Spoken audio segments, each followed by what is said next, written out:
Just a chunkier setup than we've got here, than we've got room for. Okay, so that's us live as I quickly go and fix some things while I'm doing it.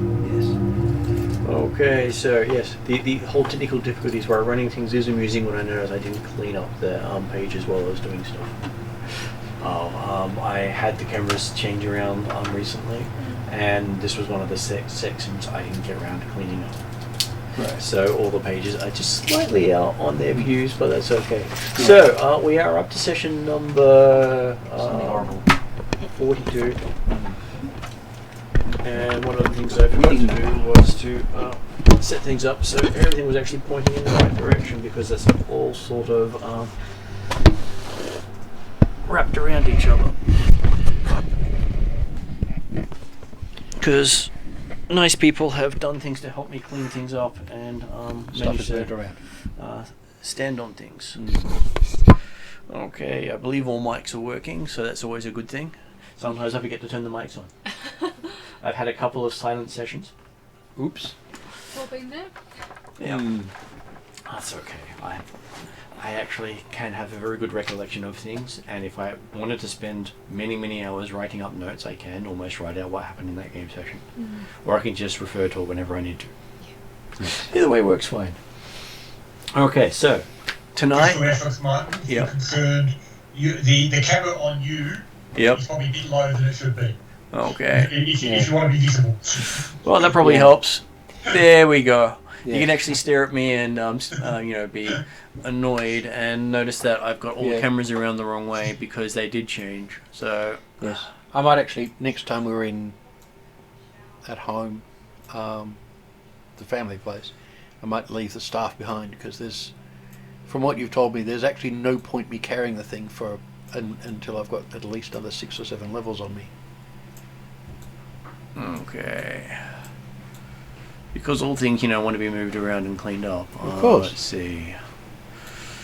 Just amusing that I'm doing that while it's recording. I'll come back to that later. Yeah. But that's close enough for the moment. Okay, and we also have a poll.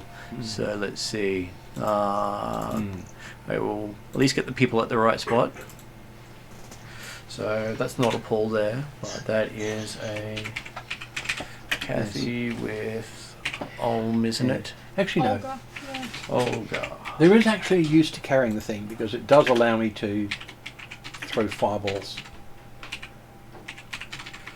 It does. And it also acts as a magical weapon if you need one. Yes. Which you didn't previously. Yeah. There we go. Everyone's actually, pointing to where they're supposed to be. Right. Okay, so that bit's fixed up. It's always great when I start the session by fixing the video and going, yeah, I think that's all working well. Okay, so thanks, Jeremy. So may as well get you to introduce yourself as the voice from Skype. Okay then. So I'm Jeremy. This evening I'm playing Penadir, the Atruaghin clan's human who started as the lawkeeper or lawman for his local tribe, but has since progressed to now be shaman of multiple tribes, or someone working towards that role anyway. So you're going from Lawman LAW to Lawman LORE. Indeed. Lawman to Lawman. Yes. So as in... Mainly because he's way too old to be involved in any clans now. Yeah, well, he was the tribal lawman, now he's the clan one, and now he's the pantheon one. So he's been moving up a little bit in the scheme of things. He's got a couple of promotions. So his career's taken a few sidetracks, that's all. So that too. At the table today we have Paul, who is playing Plural, who is the blue-haired pretty boy healer warlock. It's not something you normally hear. And lead investigator. And the lead investigator in our present mission, because I'm the elf. Oh, sorry, I'm the wizard. At least the locals think I'm a wizard. As far as you're concerned, you've got this piece of paper saying you're legal. Yes, until they see me cast something I shouldn't. Even then, you've got this piece of paper to wave in people's face saying I'm legal. Well, I could say I'm a wizard, but I'm also double classed. You're also proving title, right? Yeah. Because title said you're a wizard, and you're like, no, I'm not a wizard. You're just so lucky you've got someone who can't lie. Yeah, as long as they accept that he can't lie, then I'm good. So as long as that no one asked Russell anything. No one wants to ask Drazzle anything, so that's usually fine. But then again, if they do ask him and he answers, there's no guarantee he'll understand the answer. or Will he'll they ask. survive afterwards? Yes. And by the way, Drazzle is the NPC for those who may not have watched other episodes before and seen the horror of the NPC. Yes. So- Drazzle is the Dragonborn cleric of confusion. That's not his official title, that's what he does. And then we have Kathy. Kathy. I've got Olga. So she's a really big buff barbarian, very Viking in appearance and nature and all of that. And so far hasn't had a chance to kill anything yet, but we're working on that. We're Yes. getting there. Yes. Utterly unlike Chlorel in every possible way. And next we have... Possibly height. Well, she should be shorter than you most of the time. Most of the time. There was this time when you were, half her height. Yeah, But you got better. Yeah. Discovering the size shifting ability of my cloak was a bit of a surprise. I think it was my cloak. You'll find out. Don't worry, Drazzle sometimes helps. Sometimes. Yeah. Well, I've actually found I reasonably often understand his answers. So, I know. That's the funny thing. It's like, you Yeah. think about it, you understand it. At the time, it's like, does he mean this or that? No, I usually pick it up first time. I'm sort of used to him. And the next round, we have Stefan, No, I am playing Tidal Rift. the famous character in a book. Oh, yes. It's a fantastic book. Go read it. Please don't. Here's a copy. Yes. And I will happily sign it for you if necessary. But most people want Drazzle to sign it because he wrote it. Yeah. I managed to sign a couple, but... Imagine fanfic about another character in the same game.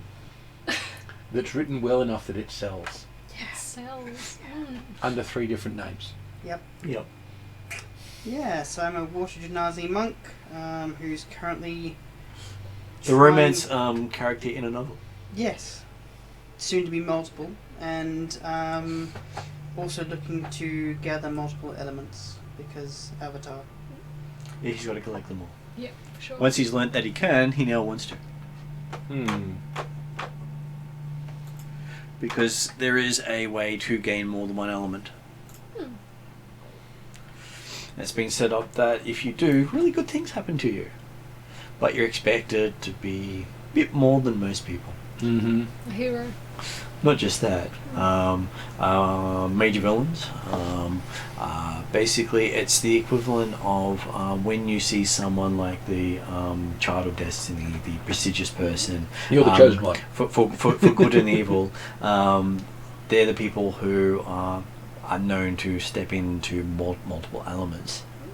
But also half elves, half dwarves, half races fit into that same category. So while the people who deal with multiple elements are more perceived in a good light, they're often treated with almost as much distrust as someone who is of a half race, because all the half races historically are the major villains of the piece. Yes. So we appreciate you, but we want to do it from over there. So there's been no historical reference to a hero who was a half race. Okay. And he doesn't allow them as PCs. Yeah.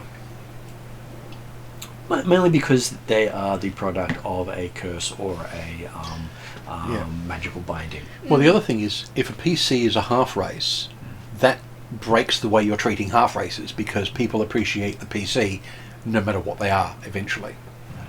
And that breaks your thing about half races. And it will be every village you show up in with that person will be basically like you're dragged in a prisoner to be executed. Yes. And until you manage to persuade the locals, and having to do that every single freaking time is just... Yeah. And the bigger the village, the more likely someone will just walk up and do it for you. We have enough trouble with Drazzle. He scares people to begin with, which is why he wears a hat of disguise most of the time.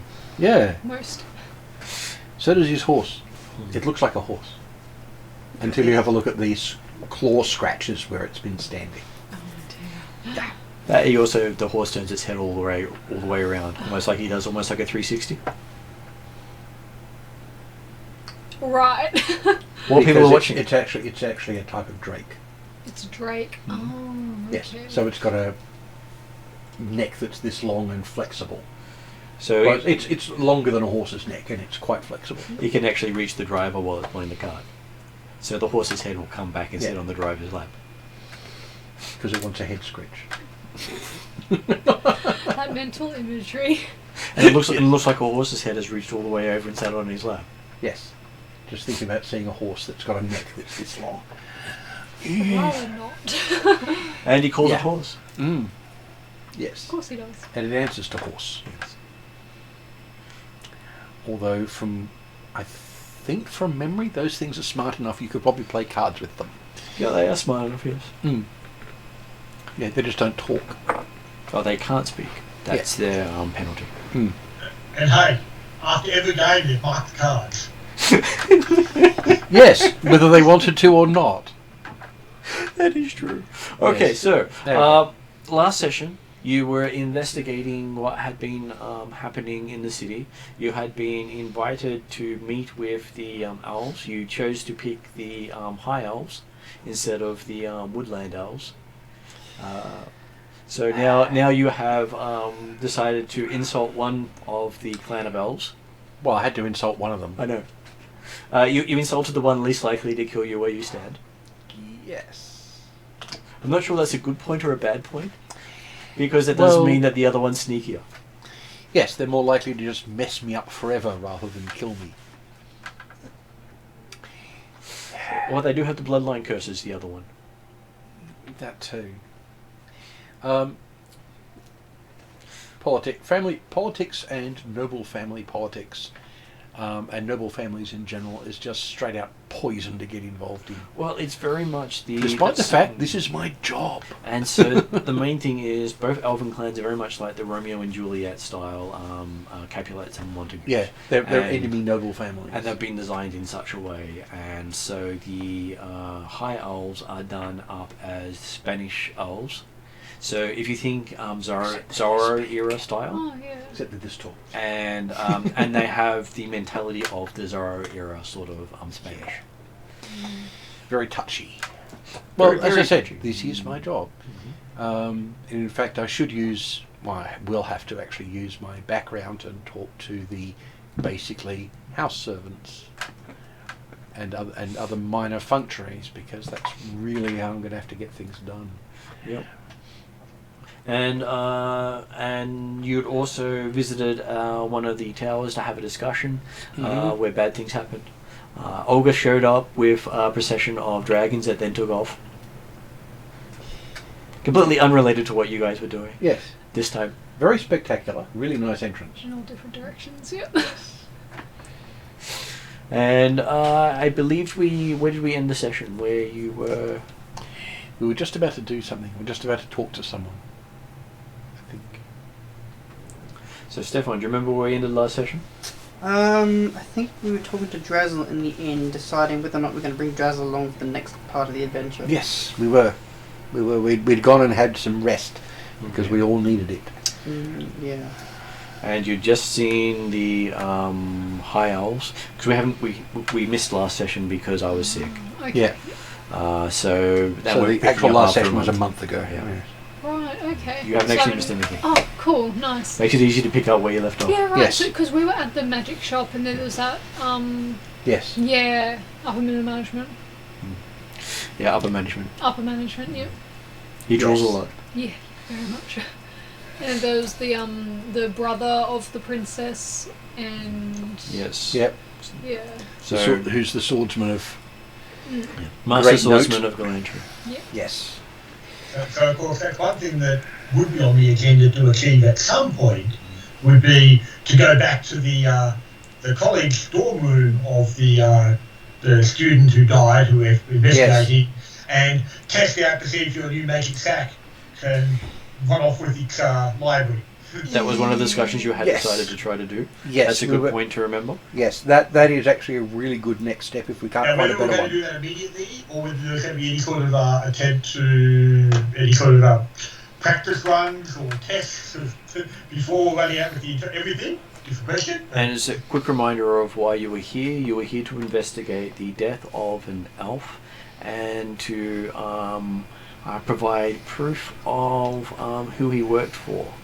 So if he was operating alone or for the Alphatian Empire, which is a rival nation, who and his credentials said he was from the Irwin clan, so, which was the Wood Elf clan. Yeah.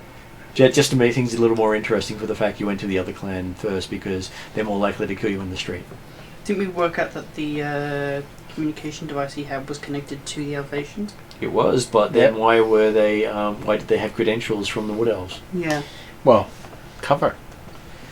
Yes. But I mean, depending on what he was actually trying to do and why, and who he was working for, and partly on what he actually looked like. Yep. Because if he didn't look like a high elf, then going with the wood elves would be the way to go. Yep. Particularly if he happened to be more than like 4 feet tall. He would have been more than 4 feet tall. He would have looked like a wood elf, and Yes. he would have had to have something signed by the princess of the Wood Elf clan. Yes, or something that looks like it was signed by her. Magic would prove it. That's true. Doesn't mean you can't lie to the princess and get her to sign something. Yes. It doesn't mean that she signed what was actually given across. Oh yes. I mean, you could say yes, it was signed by this person. Yes. Oh yeah. No, the absolute best fakes. Get it done with the original gear. It's how the best passport fakes are done. Oh yeah. Done by the originating country. It was how a lot of original forgeries were. You would remove the writing and leave the signature, and then make Yep. the proclamation with the same thing at the bottom. Yeah. You just be careful about anyone actually touching it. It's one of the reasons why they used the ink they did. Because you can tell when it's been scraped off. Yep. Because you can't wash it off. Yep. Medieval ink included acid. It actually burned itself into the parchment. Right. And It actually works exactly like a tattoo. And there were other So- ways of seeing what had been there if they come up with another way of doing it, because Yeah. it always, even if you managed to cover over it somehow, there were other inks that would show up no matter what was covered over the top. Yeah. So you would have 2 lots of letters instead of 1 lot of letters. Yeah. So yeah, the erasing a parchment was actually scraping the top layer off it, and it's not a smooth surface anymore. So it can be told. There are good reasons to use parchment for official documents.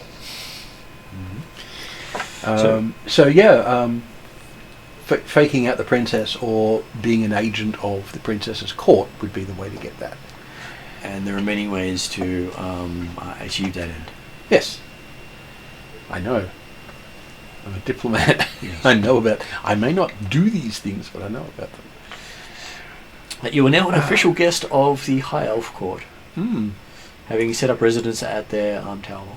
Yeah. Which is another good way not to get horrible things happen to me by the Wood Elves. You would think so, yes. You'd think so. Of course, the moment I leave the tower... Just think Romeo and Juliet. Yeah. They would be quite happy to embarrass the other court by having one of their protected members accidentally die in transit. Yes. Of course, then us being PCs, there's a good chance we'll survive it, but hey. Or blame you for some other atrocity. Oh yeah. That No, also it's happens. definitely the best way to do things on PCs is blame for something and make that stick. Especially if you actually did do it. That's always the thing. One man's atrocity is another man's heroics. Yes. Or freedom fighting. Okay, so I'll have you starting in the tower at this stage. Yep. You've had a chance to rest up. You're all recovered. You have replenished any of your supplies. The prince's brother is more than happy to act as your chauffeur. Yes, I think he just likes seeing the chaos that attends near us. Apparently, he remembers Drezel, though Drezel doesn't remember him. Yeah. Drezel also occasionally does time travel. Picked that up last session. That did come up last session, yes. We only really learned about his last session. Because, He only there's gives been out some little bits of hints. information at a There's, time. there's been some hints. Bleh. Plus the fact that he's actively messing with time, so some sessions facts come out that weren't there the session before because he hadn't done it yet. Yeah. He's the sort of person that the time police would be hunting down and killing. Yeah, definitely. If they could. So, Hey, that applies to most people that get to know him. yes, that is true. True. Except for Tidal. He has other reason for wanting to kill him. Well, I don't want to kill Drazzle, I just want to keep him alive, because if I tried to kill Drazzle, I'd kill myself. I know. PC tied to NPC. Yeah. Who other people want to kill. Which is why when everyone else is like, oh, I'll just let him die, I go, no, I need to go see where Drazzle is, make sure he doesn't die, because I kind of like living. Cocktail. Oh, thanks. Love you too. Well, if he dies, we can resurrect him afterwards, and the link to Drezel no longer exists, or we get Drezel back as well. One of the two. No, okay. Let's not experiment. Penny wasn't saying that like optional for you. It's optional in general. Yes. It's all part of the great circle of life. Don't think that makes it any better, but thanks. No, it doesn't make it any better at all. Okay, so you're in the tower, you wake up. Yep. Your Dragonborn is still asleep on the couch, which he rarely sleeps. Fair enough. He's a He bit needs the old. rest then. He's not sleeping, he's just listening and pretending. He does that. You're Hey, right. at least he's not actively writing down your snores again. Yeah, that's true. But he's listening and he'll write all the stuff down later. Put musical notes on the last lot. Yeah, but then he comes back with notes that he was sleeping during, and it's like, when did you write that down? Don't trust him. Yeah. Well, I'm sure he has rethought somewhere. Mm. So imagine if your dreams were then transcribed to paper. Oh, how embarrassing. And actually, what you don't realise, of course, is the form that you saw him in the time you were currently at was sleeping. And then he Yeah, went back and checked while he was awake. because he doesn't want to miss anything, so he's going to go back in time and cover any time that he's asleep. That's Russell right. has FOMO. There we go. Yeah. So He we're just stood off in the background. You might watch him. we're in the tower. We're in the tower. In the middle of Glantry. and, And I'm bring s- map up again. and I'm still 3.5 feet tall. Currently, yes. Yeah. While you're in the tower, you're 3.5 feet tall. When you step out of the tower, you grow. Oh, I'd love Yes. to see you step back and forth. Be hilarious. It is just like small, tall, small, tall. Drezel would love that. He does. He would, but He'd hold his head out Question is, and does step it up and go, "Poof." question is, does the transformation hurt? No, fortunately. I think it is the cloak. Because when up until now, when I meet people or when I need to be impressive, the cloak wafts in the wind. So does my hair. Yes. So it adjusts to things. It gives me a bonus when I first meet people. Mm. If it adjusts me to suit who I'm talking to, when I meet orcs, it's probably going to get a bit interesting. Right, yeah. In fact, the next time I meet a full-sized dragon, it's probably going to get a bit interesting. You'll have Yeah, muscles in possibly. places you never knew existed. Well, it's not just that. I'm now 25 feet tall. Hey. The cloak can only do so much. 12 feet tall. What, the rest is a personal trainer?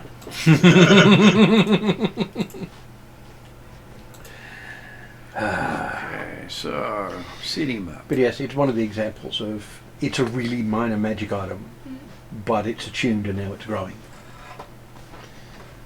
Because it is one of the this is the magic item to give to a first level character. And having items that grow with you does make life interesting. Yes, it also means you're more likely to keep something early on rather than just upgrading as you go. Yeah. And so the more you invest in using items, the better they get. And you don't know what it takes to invest in them, they just happen. Yes. Yes. So yeah, like skills, if you want to improve a magic item, use it. Yeah. Of course, I like to improve my longsword, but I'm a spellcaster. Okay, so yes, you're in the Princess's Tower. Mm-hmm. It's a nice rainy day, Oh, awesome. Very atmospheric. and the rain's falling in many colours. It's pretty. Yes, because it's Glantry. Yes. It's awesome. I like that. Nothing here is mundane. Mundanes are for the non-citizens. But that'll probably mesmerise me for at least a good solid half hour. Mhm. Just watching the rain, because. And you'll see colours you've never seen before. Yeah, jeez. Very little red. Oh, look, Octarine. I'm just gonna stare out at the rain for a bit. Perfectly reasonable. In Glantry, yes, I'd expect to see Octarine. And every now and then the raindrops get up and walk away. And some of them have glitter in them. It's not unlike them to have elementals falling in the rain. I am in absolute awe. A pet raindrop. I'm gonna hold my hand out into the rain. Mm-hmm. Does it feel like rain or? It does feel like rain, and then occasionally it And bites. that's where- Ouch! Yeah, that was a red one. Didn't think I was gonna do that. So everyone in Glantry has an umbrella. Oh no, they use magic. Same thing. The equivalent of the one holding up and the magic umbrella, they just have things that say, and the rain doesn't fall on me. Mm-hmm. Yes. Rain is to be looked at, not felt. Yes. And the higher up you get, you can say, and the rain falls on the person next to me instead. Yeah. Yes. No matter what magic they've got. Yes. It also means the trees have to fight back. Watch the garden.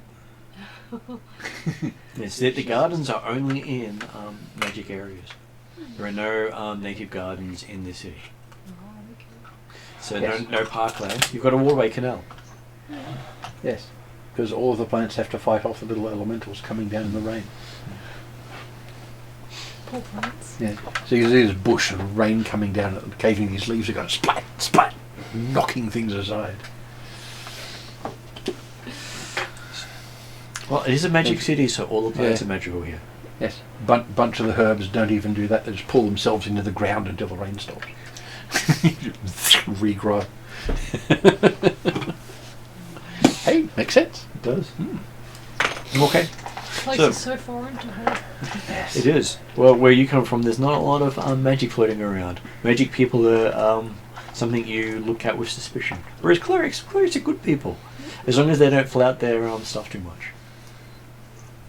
Yeah, as long as they stick to like healing and stopping diseases. Yeah, we like But those. they're not likely to do either here. They also have their empowered runes as well. So Oh, that's right. They got rune magic. Yeah. the clerics are the ones who empower the runes there, whereas the wizards are the ones who empower them here. Yep. As long as you get the runes. You do notice that his boots have the runes on them. It's interesting. It piques my interest as well. I'm not actually wearing the boots of winter.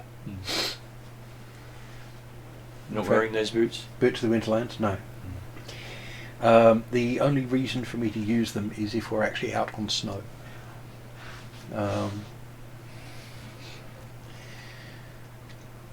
But yes, when I'm unpacking stuff and things, I've got a set of boots which are made with rawhide and stuff, and they've got runes on them.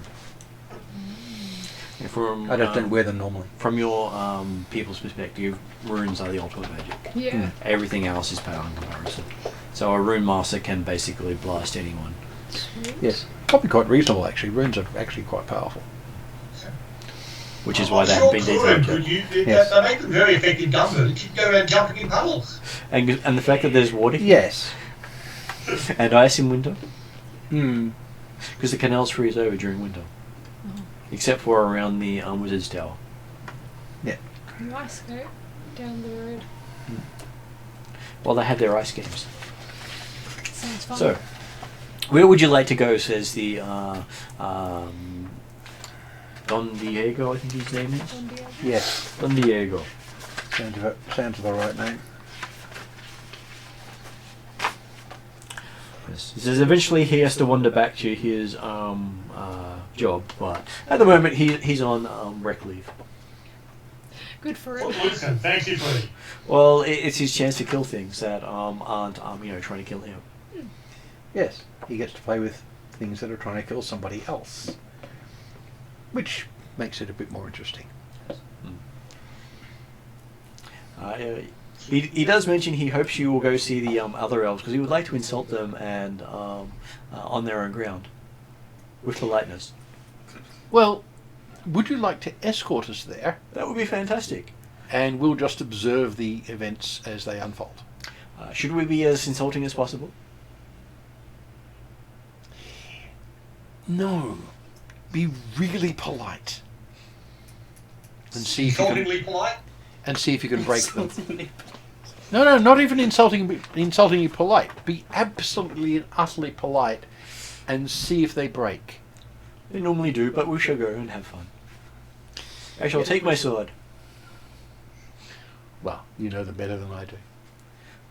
Not really. I generally I win my disagreements, and then I got to start all over again. But he's more than happy to have another disagreement.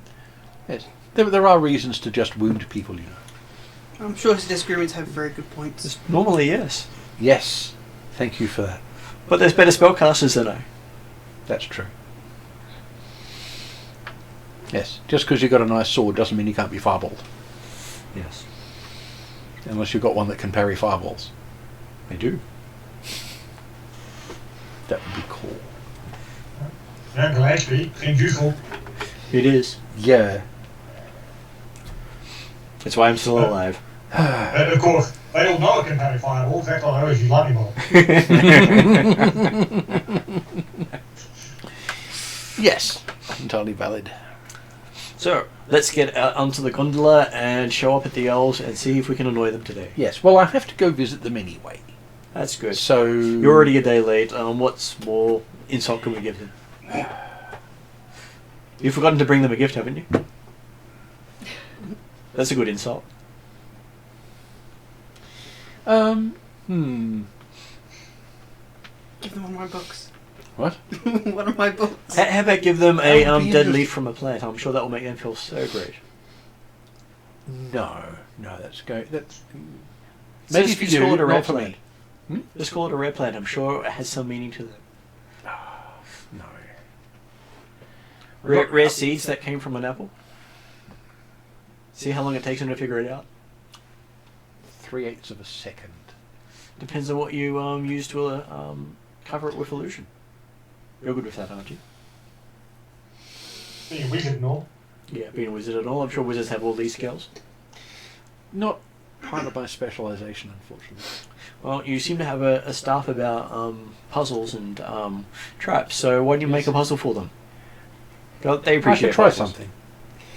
something. For over 100 years of rulership, they like new things. Yeah. Don't worry, she's still young. Well, she's not 200 yet. Yes. Not bad for 100 years of rulership. That's true.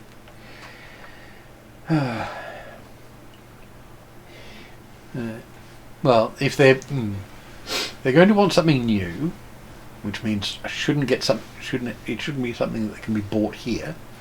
Something borrowed, something blue. No, that's for weddings.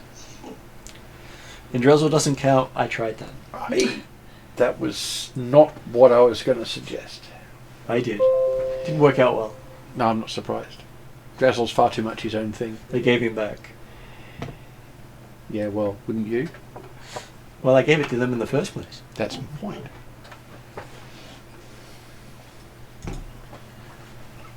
I don't have anything. Um, I'm trying to, like, drink some of the rain. Like, open your mouth. that'd be- So yeah. the raindrops taste like strange flavors: tangy, sweet, sour, Okay. burns at one stage, icy cold the next. Then it has the equivalent of tastes like sunshine. You're not really sure what sunshine tastes like, but you get this feeling of sunshine. Dear. I've had a drink that tastes like sunshine. You get a goblet. I'm going to try and fill the goblet up with a mix of rainwater and just see what happens when you merge it all together. When you merge it all together, the colours slowly fade. Yeah. Just water. Just normal water. Couldn't have a drink of water now. Right. Don't worry about the elementals falling down your mouth. Don't worry, you're No, not. it's You're not 60% water. They can just merge with it. Right, so now she's got a merged water elemental up her nose. You know, You see his little face pop out of her cheek. It's The hell just like the hell of a eating pimple, it just watermelon. went. Stop that real quick. we could get them an artifact from the shop.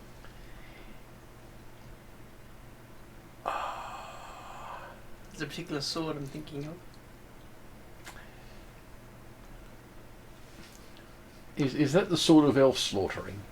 The doorstop No. one. It's the sword of backtalking. Oh. It's only 50G. You Yeah, mentioned there's that a out good loud. reason for that. Well, to him at least. Well, he'll hear it. Don Diego sort of looks at you and just laughs and goes, "Yeah, like you can actually give that to someone when you pick it up." It's an artifact. You What can't. if it was like this is being held for you at the store? Would that work? Delivery. Okay. No. It's been tried. You've tried it before. I have actually succeeded. Who did you give it to? Or History no longer remembers them. fair enough. Apparently, they also have the habit of back-talking, like the sword does. Well, I'll You cannot stop back-talking when you get that sword. make a note that I'm not accepting gifts from you in future. That's okay, I'll make sure I give you one in the past then. Yeah, you've been around Dressel too often. Drazzle might be helpful and let him actually do that. Too much time behind me. Head doesn't understand. I'm glad your friend does. Or will. Or has. Hard to tell. Yeah, I'm surprised you're making sense of it. We can barely make sense of it. Yeah. I can't have Will done that. Well, I have had over 100 years talking to him. Fair enough. Yeah, but more practice than most people have the opportunity to do for anybody. Which is fortunate. Well, I've had 300 years talking to people, so... Yes, but you've also been around for Drazzle longer than he's presently existed, so... So that's not bad for an 8-year-old. Yeah, it's not bad at all. Exactly. The only thing I've got that would be a really nice present is something I don't want to actually give up. Well, it's not the value that's important. Mm. It's the story that goes with it. Yes.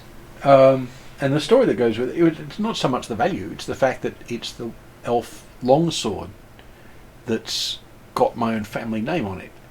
That would not be of interest to them. No, because they would have already No, have Well, because- it's in your family. It's basically your family, not theirs. Oh no, that's the part of it. If it was somebody else's family, I'd give it over, but it ain't. Do you have, say, a pebble you found in the road? A pebble?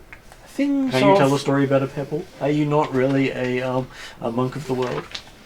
Well, I am, but let's be honest. Drazzle tells better stories about me than I can tell stories. I mean, he did write the book. Yes, and basically he's not allowed to tell stories there anymore, apparently. But he's writing a second one. Apparently the story he told them left them wanting to leave the room. So we should get that Drazzle was to the tell them punchline. the story as a gift. He said that was Drazzle before he is now, or after he is now. when he was less understandable. So it was before now, but after now. I'm going to sit down now. Before or after? Now.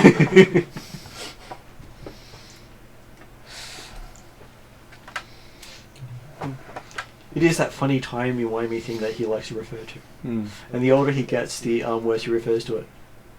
Well, it makes my head hurt. I've only known him for 5 years. I don't know how you've known him for 100. Mm. He'll still be sane. I liked his way of thinking. and Yes. mess with everyone else. Yes. Well, if they want Hey, what's Paul, basically a story with an item attached to it, and it's the story is what's important, I can do that. Then we're good. Well, I've Let's got go. one with a good story. Pardon? Paul, Yep. I can potentially give you an item that would be appropriate and useful with a story attached to it Yes, but is that it, you could embellish upon. Because amongst Penadier's equipment list, I've got a couple of things down the bottom of the list of oddities that were actually gathered and collected prior to working out exactly how much he didn't particularly like metal. yeah. Because What? I've got listed in there a broken silver coffer, which the angel that was inside escaped from, That?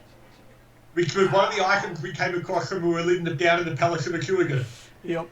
Or written on the box is inscribed in Elvish, but an unknown dialect. That's. I've learnt a bit since So now, then. Can I have a look at because of the that? fact that Penadier probably didn't actually pick it up since it was metal, as we found out later. Yes. It's potentially something that Cluel would have picked up.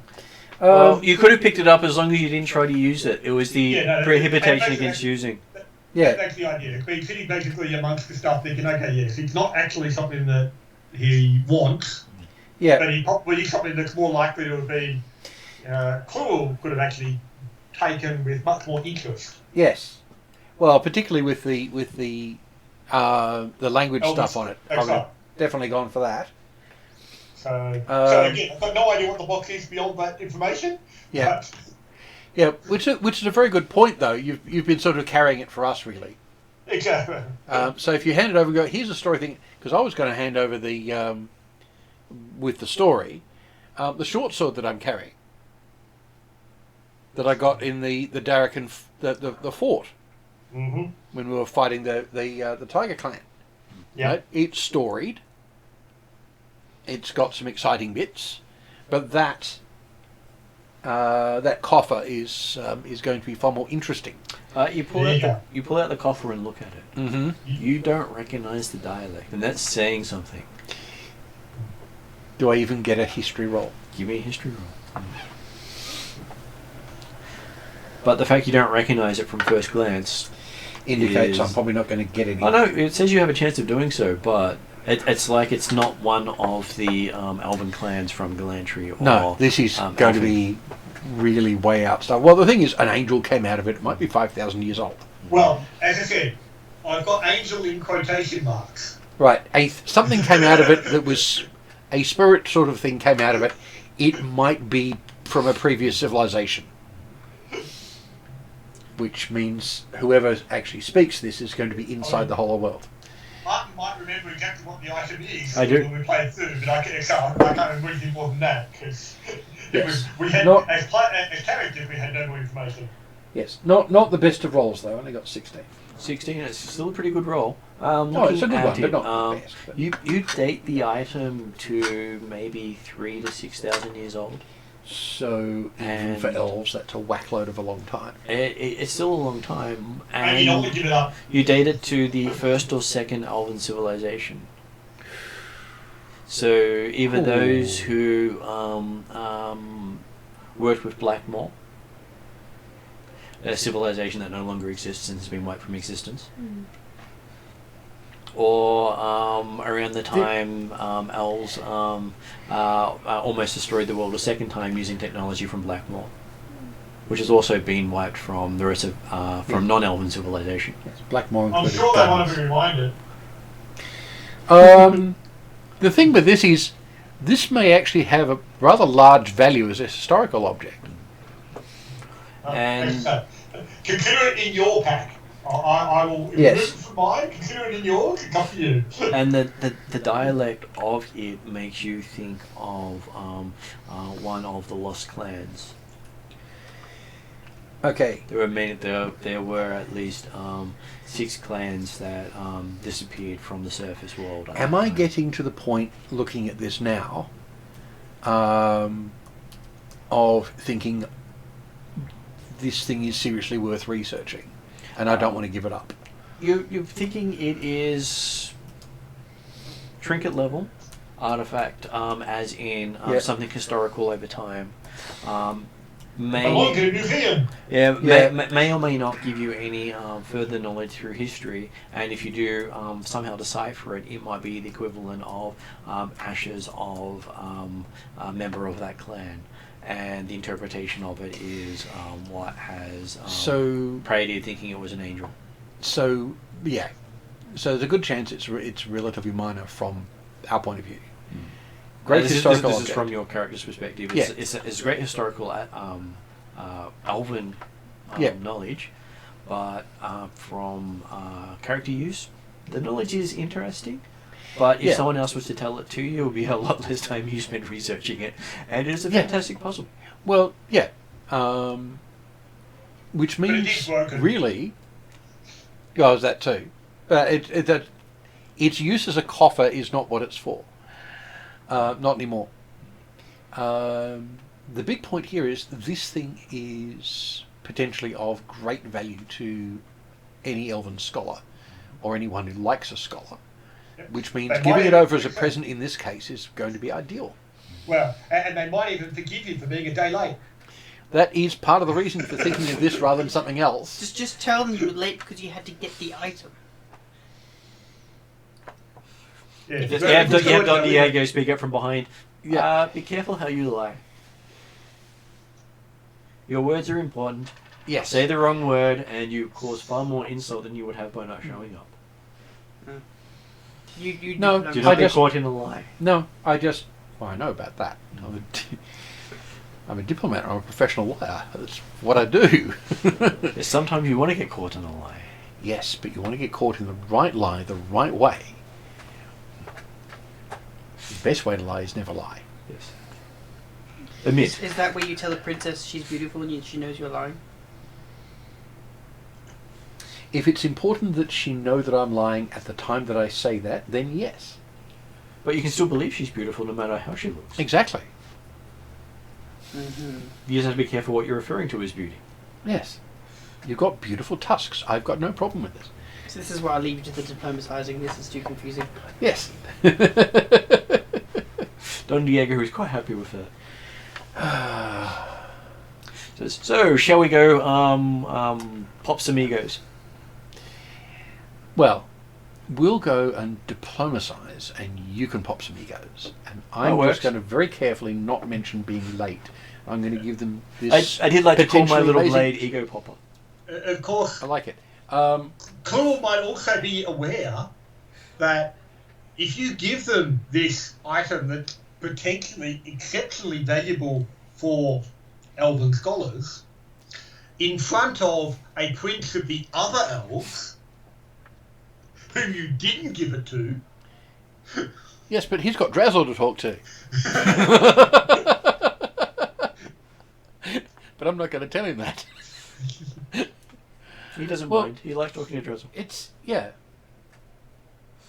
You gave his family the honour by showing up. He doesn't care what you show or give the other person. That's not his job. I turned up to that family first. That's the honour I gave them. This is the present I'm giving the other ones as an apology. So they don't kill you. So they don't kill me or do horrible things to my teammates.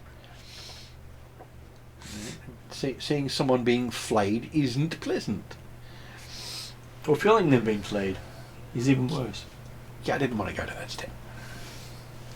Why watch when you can experience the whole thing? Yay, Galantry. Well, that's more of the Pathfinder game than the D&D game, because the Pathfinder one really is a horror game. Mm-hmm. So when I mention things like that, it does happen in that setting. Okay, so now you're in the fantasy opera fantasy style instead of the horror style. Yes. You managed to get out onto the boat with your trinket, your dress code. Yeah, I think Olga is going to opt to try and stay at the tower and watch the rain just because my stomach is giving me a lot of pain right now, so I'm probably going to go home. Olga can't actually stay I in ate town. something for dinner and it's just not agreeing with me, so... Sorry about that. Do you No, want that's something okay. for it? Nah, that's right. I think I should just go home, but whatever I had from that takeaway place just wasn't... Which takeaway place? The one down at Melba, so it was the cash-only, like, pizza takeaway Oh, okay. place, Yeah, they're and I was usually feeling good. fine before then, and I was like, Yeah. I've had occasional bad things from them as well. So, yeah. Okay, so I'm glad it's not just me, but Okay. yeah, sorry, I might just head home. really Okay, you quickly. look after Yeah. yourself, and we'll see you in a fortnite. Yeah, I will. Sorry. Yeah. I really wished I could have stayed a bit longer, but I That's think okay. Olga will stay at the tower and just say, "Come grab me when you need some fighting. I'm not made for any of this talking business. So you're gonna watch the rain and talk to Drazzle. I'm gonna watch the rain and watch Drazzle sleep. Mhm. Or he's gonna watch me watch the rain, watch him sleep. So yeah, the moment you start to leave, he wakes up and says, "Grass will come." Okay, so Drazzle's gonna come and I'm just gonna sit and watch the rain and sleep. Yep. He always seems to wake up at the most opportune time and follow people, but not help. Got on him, Drazzle. Yeah, it's Drazzle doing Drazzle things. Well, he's not the PC, so he's not the focus of the story. Mm. That's fine. He always stays in the background. And reminds people that he's there. Sure. So, you all get a So- chance to dress up in finery if you wish to, or have it. I'll watch this. Oh yes. Sorry, I really wished I could have stayed a bit No longer. worries. It's Yeah. all good. We That's understand right. what it's like when you're sick. I was Yeah. pretty much there all last fortnight. Yeah. No, go and do something about it. Just uncomfortable. Yeah, I was like, I could sit here and stomach it for the rest of the session, or I could just. No. You look after Go. yourself. I will. I'll be there Too next distracting. session. Alright, See see you you later. guys. The light Which will is a come very- on when you step out. Yes, Awesome, which is a very thank good you. point. I've got some really nice gear, but The light hasn't come. It's come on. Yeah, it did. actually no, the same gear that I use to meet the high elves, because I don't want to dress up on one compared to the other. Don Diego says he doesn't really care how well you dress. He says Well, no. it would be a pox on his house if you were to put less effort in. Oh, it's going to be the same effort, because to do otherwise would we do actually insult both of you. Did you base him off Banquo? There's Did you base him off Banquo? I based him off the small write-up he has here, Oh, okay. Which is probably based on Banquo. Exactly. which makes No, I him just- which very makes him sound like he is the person who wants to be the hero. Mm-hmm. The Banquo. But it'll take way too much effort. Yeah.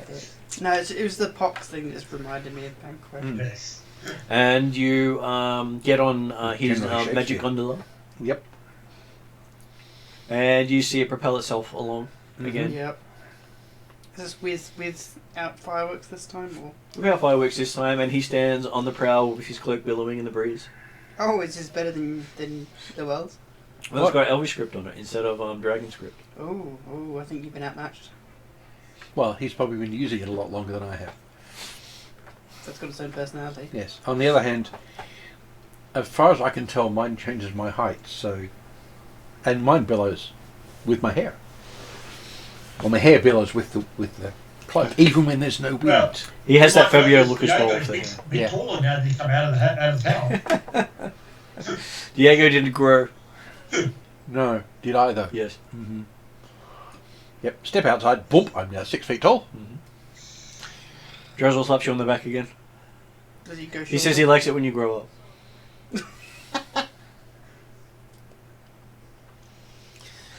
It's not the best way to put that, Drail. You grow down? No, it's okay, leave it.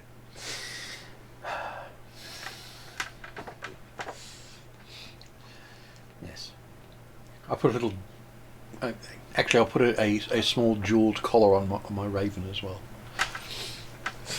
Just to look cute. Your Raven decides to preen himself to perfection. Mm-hmm.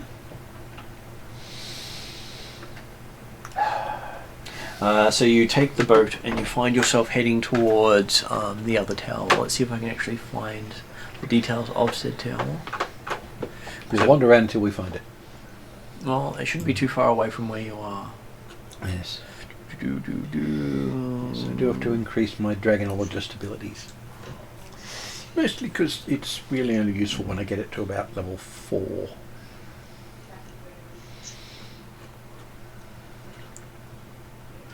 Okay, so you are going to go to the Silver Tower Inn where she's currently staying. Okay.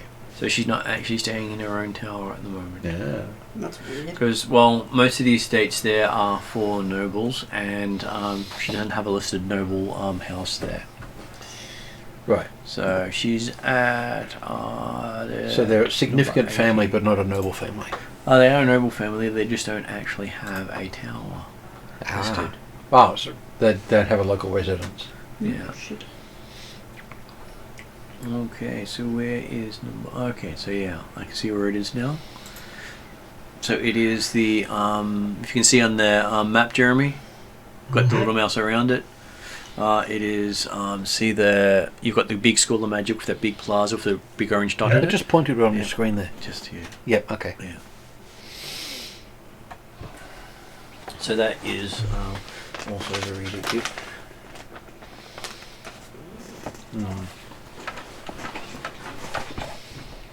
I really should give up carrying some of this gear. I look far too much like a PC with all the weapons hanging off me. Yeah. Well, that's why as when you go around in most cities, you don't actually carry a lot of stuff. No. And you take the boat to the Silver Tower Inn, where you're given the red carpet treatment. Mm-hmm. Yes. And I do the proper elegance thing. and the dining room has been put aside for you, Mm-hmm. even with a throne set up.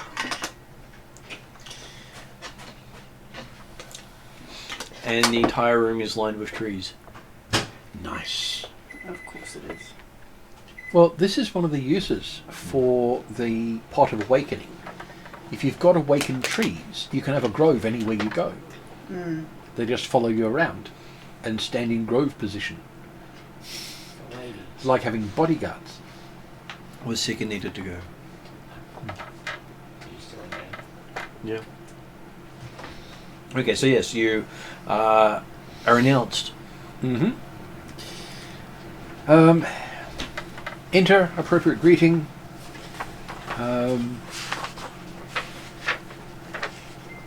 I will have, given I know where we're going, I will have worked out a way to complement her choice of accommodation. And you were introduced to Princess Calatina Irwan, as they call her. Mm-hmm. Though most people say Irwin. I will use the correct pronunciation. I'm not silly. And the pronunciation was given to you by Don Diego.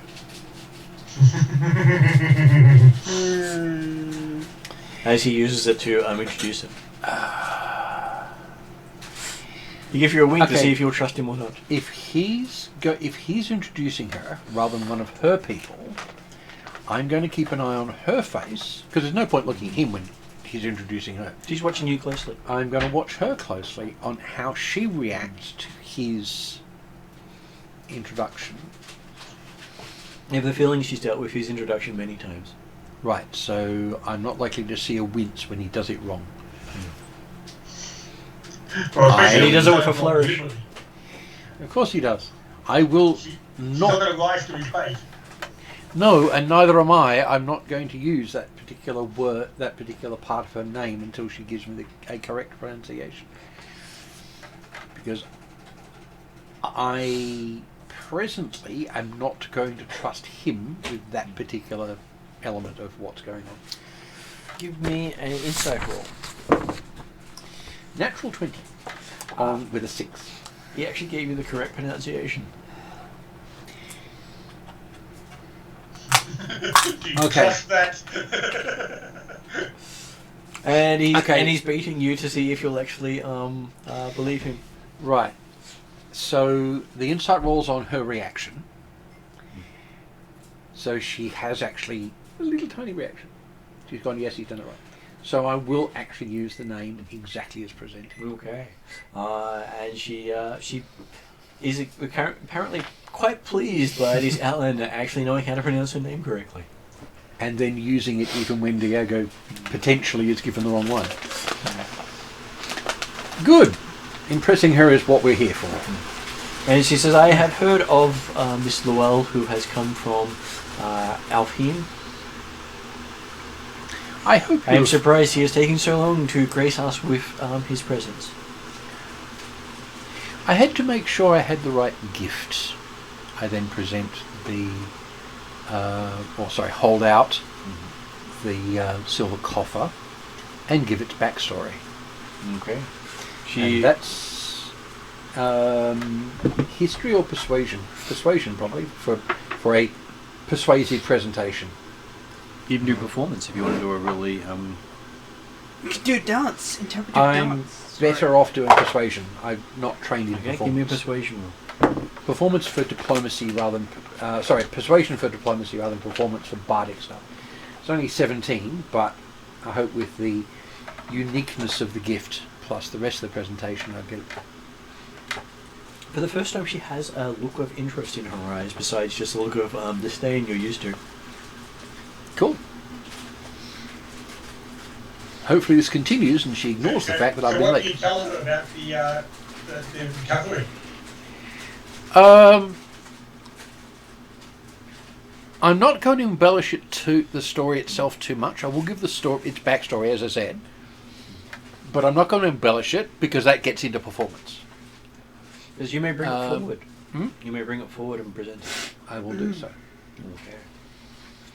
As she reaches out to touch it, you feel the casket go cold.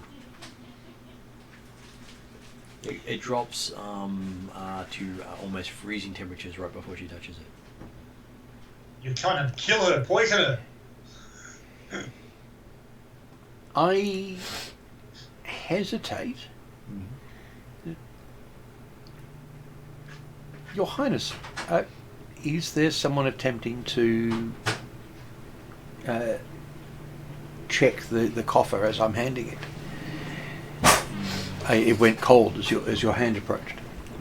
She pauses for a moment and going, "You didn't get this from the Shadow Elves, did you?" He says, citing the Elvish boogeyman.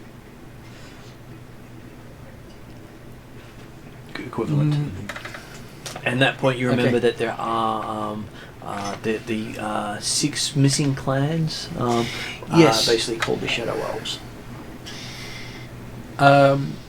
Yes, but where we got it from didn't have any indication that it was Shadow Elf related, did it? Did not. No. Oh, okay. It was an old temple of Antiochus. Yes. Or, Which actually... Sorry, not Antiochus. Atruaghin. Yes. Well, no, we know that. We went there believing it was an old temple of Atruaghin. Well... We certainly found evidence that it was older than that. Yes, the thing is, it may have been Elven and then Atruaghin. We wouldn't know. The other thing than that, in the sense that it was, Yeah. like, 'cause I think there was, like, effectively, Yeah. as characters, Penedy would probably now understand. Yeah. The fact that yes, there was evidence of the fact the temple was there, used as a place of worship by Atruaghin's actual people, as opposed to being a temple to Atruaghin when he was a person. So.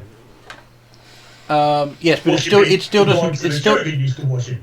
doesn't give a link to the Shadow Elves. No, exactly. There's no connection as far as there was no connection to elves. Where we obtained this, as I mentioned, as I gave in my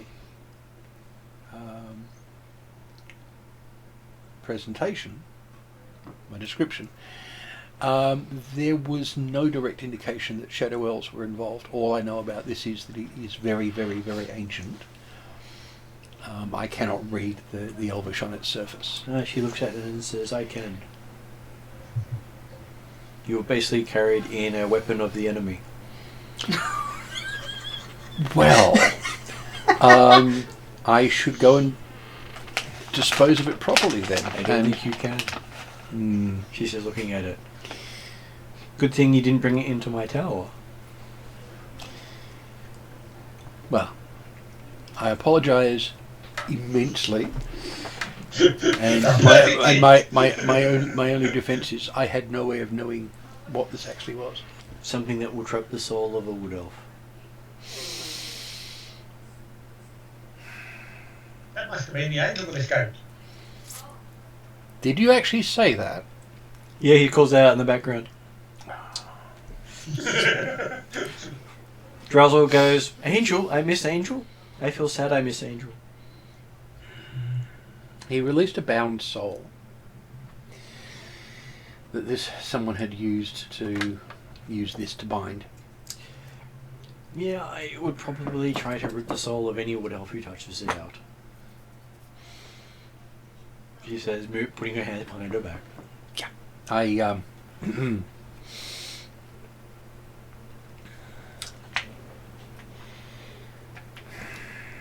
I think it's still worth keeping in a museum, though. Well, it is a cursed object, which meaning very hard to destroy. Oh. And very useful to her enemies. You'd hear Don Diego sort of whistling tunelessly off to the side. Yes, which means probably the best thing to do with this is put it in something very, very secure and then give it to the wood elves to look after. Yeah, isn't it better in their hands than their enemies' hands? Yes, I know, but they can't touch it. So if I And put it in is a something portal key else... for the Shadow Elves. Right. That makes it a really bad thing to keep anywhere. Of course, they officially don't exist anyway. I was going to say, you've been carrying around for years. So they obviously know you well now. You must have Hasn't fans. caused any problems yet.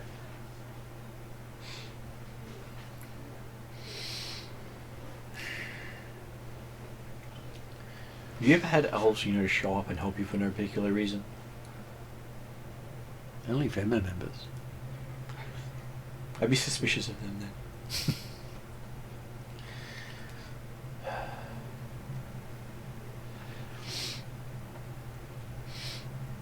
But it is an interesting tale.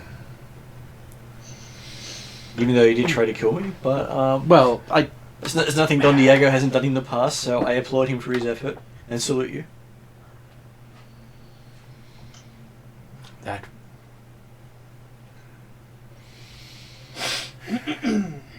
Saying that was not my intention is not actually useful.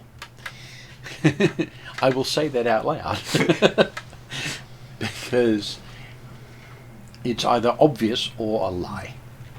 And you hear Don Diego pipe up in the background. Well, actions are louder than words.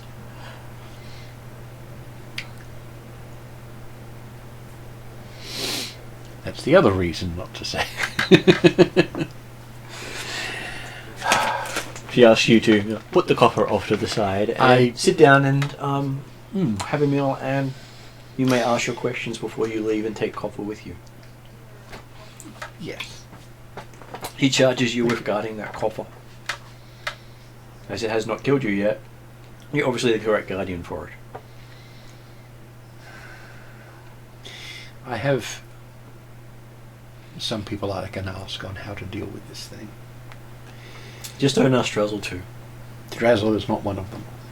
Drazzle help? Call out from the background. She face palms. Not again. I do apologise for the existence of Drazzle. That's a bit harsh. I know, but it's going to get a laugh from her. She sighs. He was a friend of my father. Yes. And apparently the main reason that the High Elves and Wood Elves hate each other. Now, there's a story. Apparently he... something to do with one of his stories. No one wants to hear that one again. No, I'm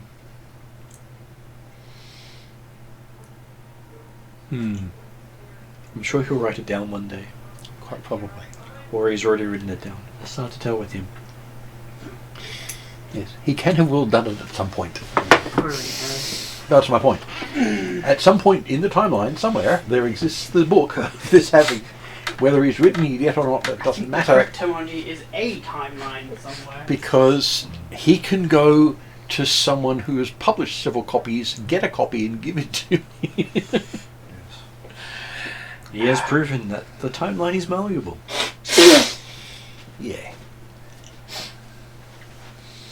He won't let us play with it. Yet. If he lets you play with it, worry. anyone who can actually play with the timeline without being an exalted of Proteus.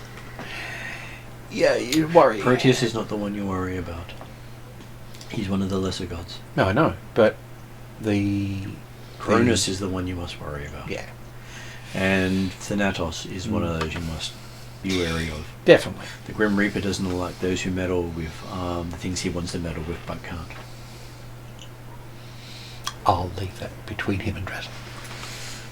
I don't think they've had a conversation yet. I'd love to see that one. If it happens, I'll tell you about it. That would be an interesting story Mm. and worth my time. So, what does the exalted Luel wish from the elves of Irwin?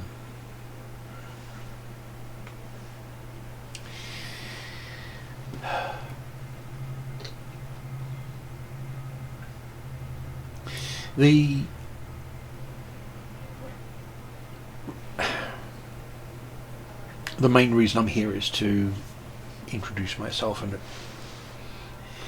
Yes, she knows your father. but No, she's not her father. She knows his father. no, it's my dad to make that though. He started to retire here. I hope he didn't do anything I should be sorry for. Of course you should. But they'd never tell you what they were. That's true. He was on spring break. That's just a frightening thought. I'm sure he has another daughter around here somewhere. Or 2 or 3. He tried. He was ever so romantic. And from the sound of it, successfully romantic. Quite successful. I may have to ask him about it at some point. With my uncle in the room. The reason why he's no longer here, he got run out of the country. That's definitely a story to get from him. He does Don Diego sometime. He's the one who ran him out. Well, Apparently he put I'll his ask- initials on the guy's butt. I will have to ask both of them to get both sides of the story. Well, he couldn't really kill the diplomat. No. But he could mark him. That's right. Things like that are easy to remove with relatively basic spells. Or the use of relatively basic spells. Depends on what magic you use to mark it. Magic versus magic is always fun. Magic versus magic is always fun. Yeah. Well, it's more, you've got marked skin. Okay. Drink this. I'll cut it off and then heal you. There we are. Nice baby smooth skin. Okay, so Magical plastic surgery, really easy to do. now that you've introduced yourself and discussed Yes. magical surgery, Sigh. Especially inadvertent. Yes. I do take it that you know of my my purpose here. your purpose here is to investigate an elf sponsored by my family to the Great School of Magic who is turned up dead, with accusations from the Balkades elves of a seditious spy from another nation, with complaints from the Moldavian prince of spies in our school, and from various other princes around who also threw in their complaints in the ring that the Irwins are responsible for sedition of the Great School of Magic. And then you chose to visit the other elves first.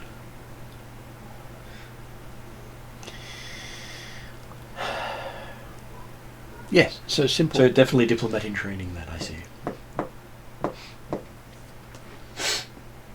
Should have gone with the insult.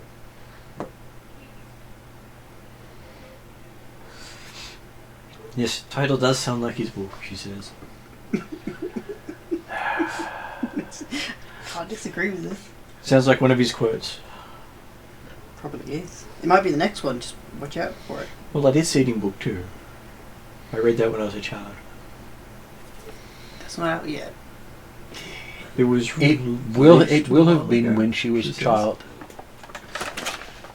Dressel gave it to me when I was a child as a gift for my Remember, she said that Drazzle was a friend of her father's. Right. So Jazzle's So already he- written it, taken it back, given it to her, and before I even know it's written, she's read it. Yes. Yeah, I'm gonna sit down. You hear the scratching in the background of someone writing in a book.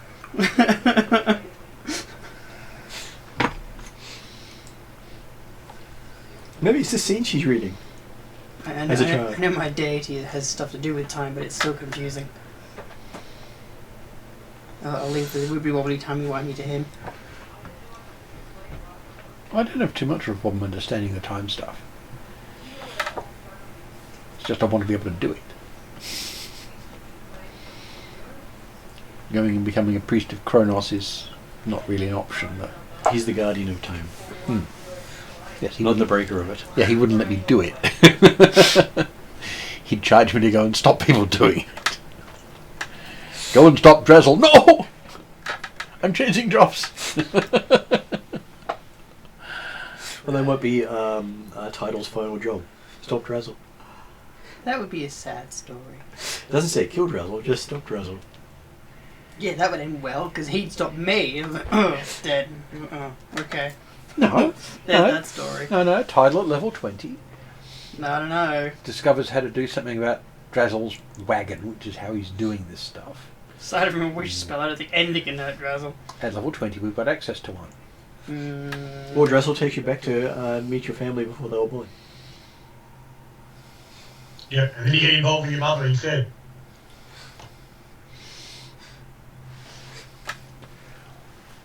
I want Well, no, this is where we go and visit his family, and he discovers that he's actually the child of an elemental and a high elf. And his own granddad. No, me. That just- if we do it properly, I can be your dad too.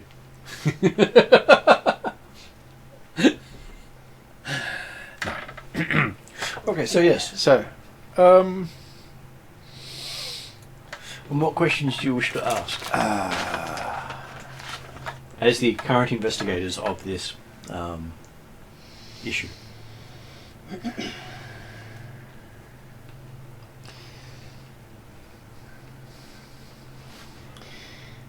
I look at Peridir.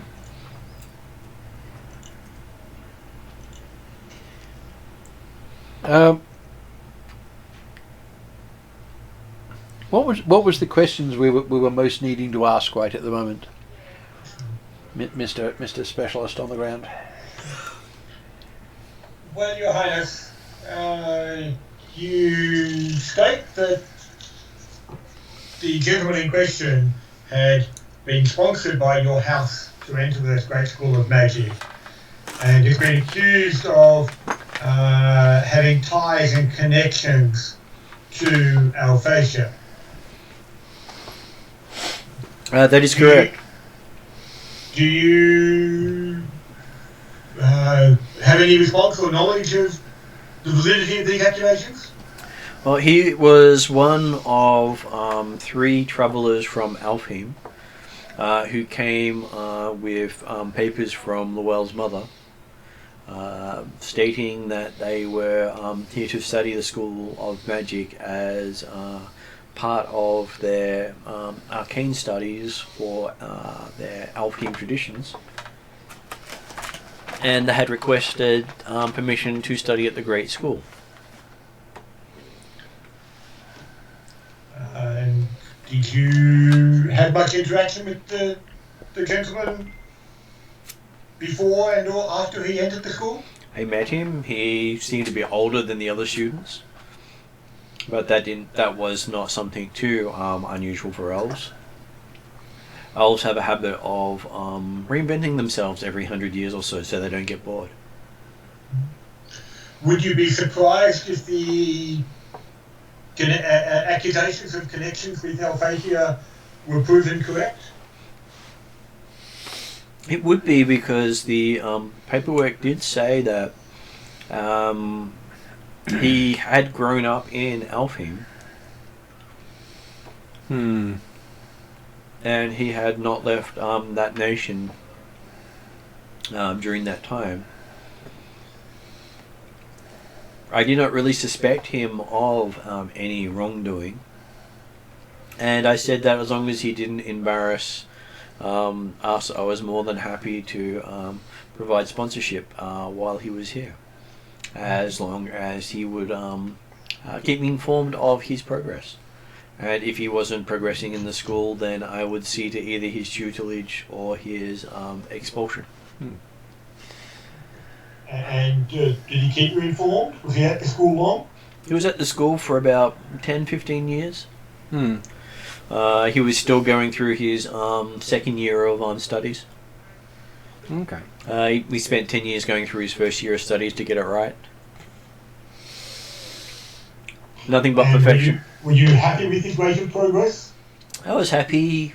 He was showing that he was a good blend of carefree and love of nature. Though I think he could have applied himself more. He seemed to be far knowledgeable in some areas than he should have been, considering the elves of Alfheim aren't always known for their worldliness. They are very insular there and yes. have a tendency to pretend the rest of the world doesn't exist at times. Not just true of them, but yes. And his knowledge of tongues beyond the borders of Alfheim was quite extensive. Would give Luell here a run for his money on the number of tongues he knows. Which was one of the flags that I found for potential spy, but by the time I found that out, he had already been sponsored, so it was not really the sort of thing you'd want to bring up to a council meeting, which means that, No. of course, it was never said because it was said at the dinner table here. So, Yeah. in that sense, you were not necessarily entirely surprised if it turned out that he was an Alphatian spy. Well, he was doing no harm at the time, and Alphatia is not at war. No. It may have been the only way he could come and learn something different. The Alphatians are not known for their tolerance of people who are different. There are a couple of No. Alphatian enclaves here in Galantry. One of the princes, two of the princes are technically Alphatian. One of them is pure Alphatian, and one of them is a Thiatan Alphatian family merging. Okay. And they are princes of these nations, so it's not that they are unwelcome here. Mm-hmm. It's just that ones that are directly tied to their homeland is fairly rare. It is a long distance trip. Yeah, and all of them carefully watched, of course. Are you aware of if any other aspect of his studies or his life here might have given reason for his unfortunate demise? He was very curious about the history of Galantry. The founding fathers and the Flemish who came here first. Basically the Fire Genasi. Mm-hmm. Those who were first into this region, though the Belcadis elves claim they were first here as well. You hear Don Diego just huff at that. But it was also reputed that it was the Shadow Elves who were here first. And they're the ones who blew up the region. Did he, So that the Broken Lands were one of the most fertile regions of the area before the elves blew it up. Okay. did he speak to you or any other members of your clan about his studies and information that he may have turned up as part of his research into the history of Blanchard? Beyond correspondence, I haven't really had a word from him since he got here. I don't normally come and speak to those I sponsor. He may have been at some of the galas and balls that I hold every now and then.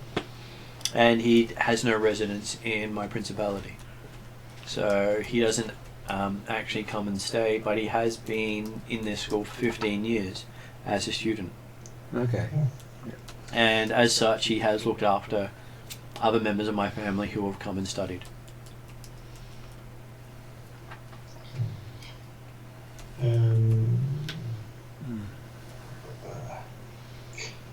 Now, I would also be wary of some of the prince's children who also study in the great school.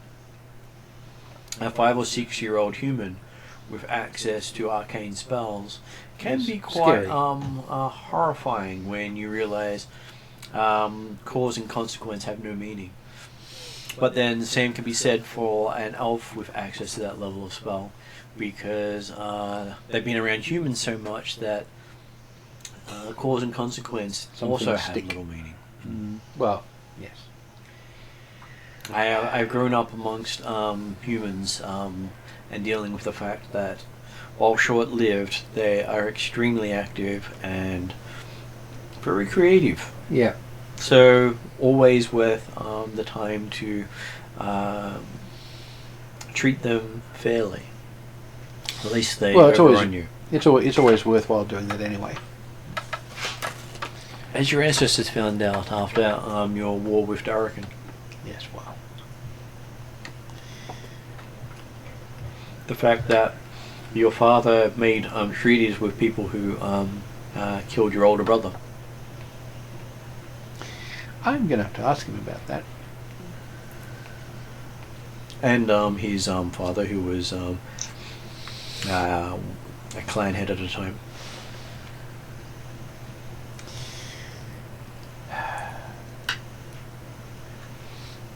The things you find out not from family members. Well, they don't like to talk about the stuff ups they make. Well, of Just course not. because he misunderstood what the humans were saying.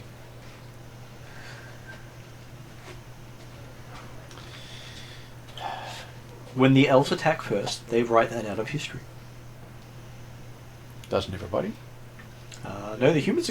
Some of the humans I know are quite happy to No, proudly yeah. talk about their mistakes. Yes, because they get good stories out of them. Yes. Um, And then they're rarely around to deal with the consequences of the mistakes centuries afterwards. that's true. Yes. As against, say, orcs who just talk about the attacks that they've done, whether it's a success or not doesn't actually matter. The fact that they had the attack was the important part. Of course it was. Could you grab me an energy drink while you're up, please? Yeah. Did you want a bar or something as well? Yes, that would be great. It'll stop me snacking. Yes. Have you had dinner? I had something before people came. So That yeah, wasn't see, necessarily yes, by the way. You might have had other snacks. oh no, I actually had a meal before people came. I just had to lie down after I ate it.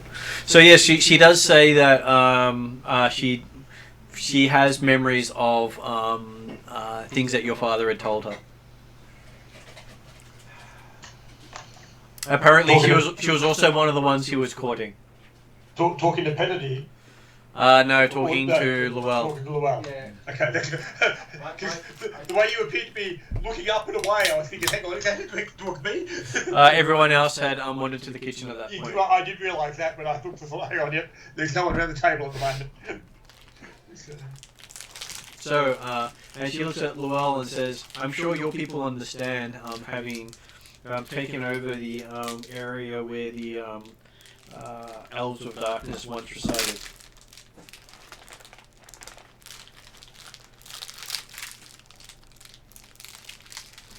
I think there's a large amount of my family's history I need to go and find out about. I'm sure they won't tell you. They were very close-mouthed about it after I asked them. I wasn't supposed to know. I didn't say I would ask them, did I? Ask their tree. Their clan tree knows everything. Yes. That's I've got a way to do that, I think. And if it responds to you, they can't deny anything it says.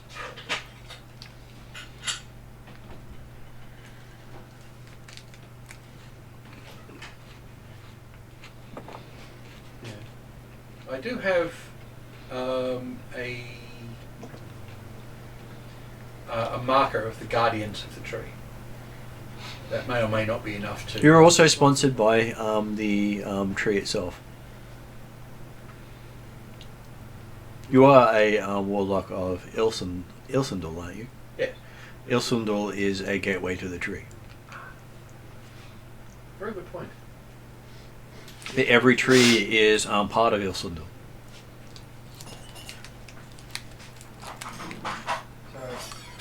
Take it for from an elf to turn himself into many trees as part of his path to immortality.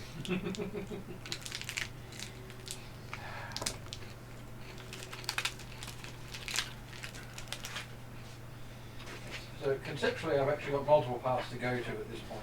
Mm-hmm. But certainly it would appear that Her Highness has little specific information as to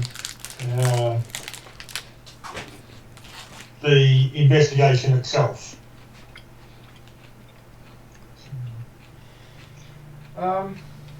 Some of it leads back to Alfheim, but that would be a cold trail, as it is over 15 years old. Yeah. And okay, seemingly, so I will confirm, but yes, that's what you said. So you said that he didn't stay here, so he did not leave any of his study materials, anything like that, in location at your tower? When he arrived, he took up residence in the Tower of Magic and based his life around that residence. The tower provides many protections for its students. One of those is food that can't be tampered with. Very useful. As we've seen, there's some dangers too. No, there are many dangers with the school.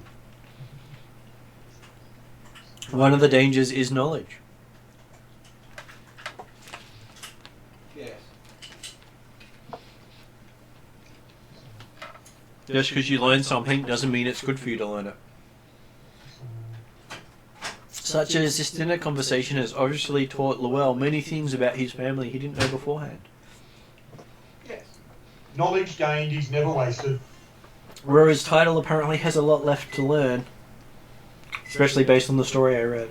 I wouldn't want to surprise the ending. Yes. Seeing in our personal timelines, It may not have happened yet. haven't happened and the book hasn't been written yet. Although Drazzle said he'd started it. Yeah. At least that was the Drazzle at the time before he did we were with timey wimey's, and now we don't know if it's the same Drazzle. Oh, it's the same Drazzle, it's just a different time of Drazzle. Yeah. Just check his height because it varies on what time he's at. I'm not going to start measuring his height every time I see him. That's too much effort. Too confusing. Drazzle, not mine, come from the background. I know you don't, Drazzle, but I'm not going to write everything down just to find out. You're more studious than he is. He is studious in the physical arts, being a monk. I have written down 20 different ways that Title sighs. I don't think it's necessary for the book, though. Helps book flavour. Well, it does. You only need like 3, though. I used all 20. Good point. I can add it now a 21st. Drazzle happy.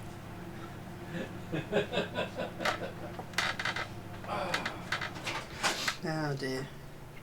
Well, there is the section that I titled The Size of Title. How would they write? I would be interested in that though. Make it a poem. Your daughter liked it. He said. Did she? Yeah. Why? She thought it funny.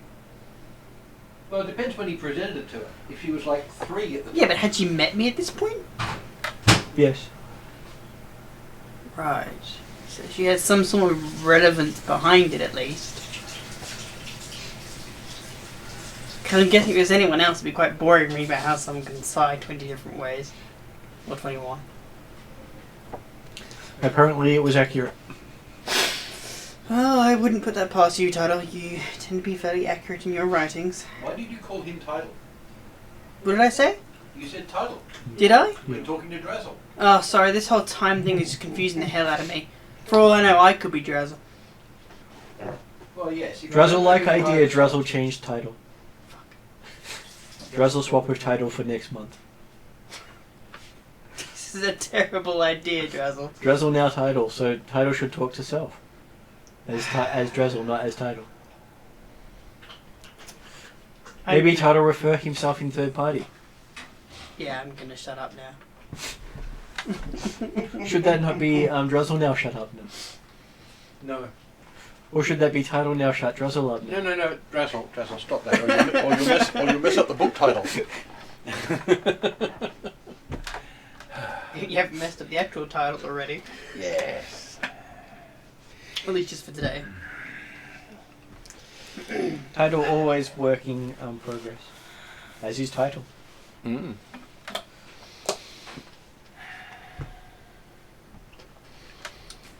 Yes. And then book 3, which will be written retroactively. What, the broken mind of Tidal? Yes. The transcendent mind of Tidal. Oh god.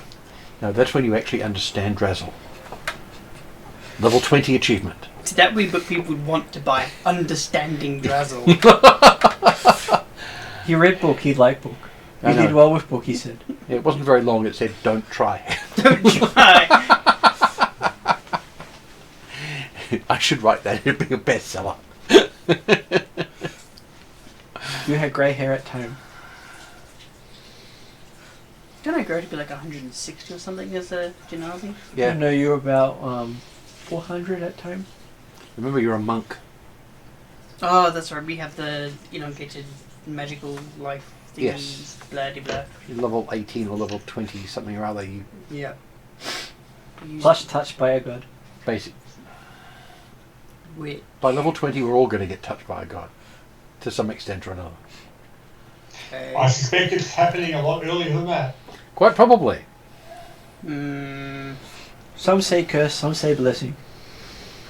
It's the same thing to you. It's Tidal, all good. Drazzle, whatever.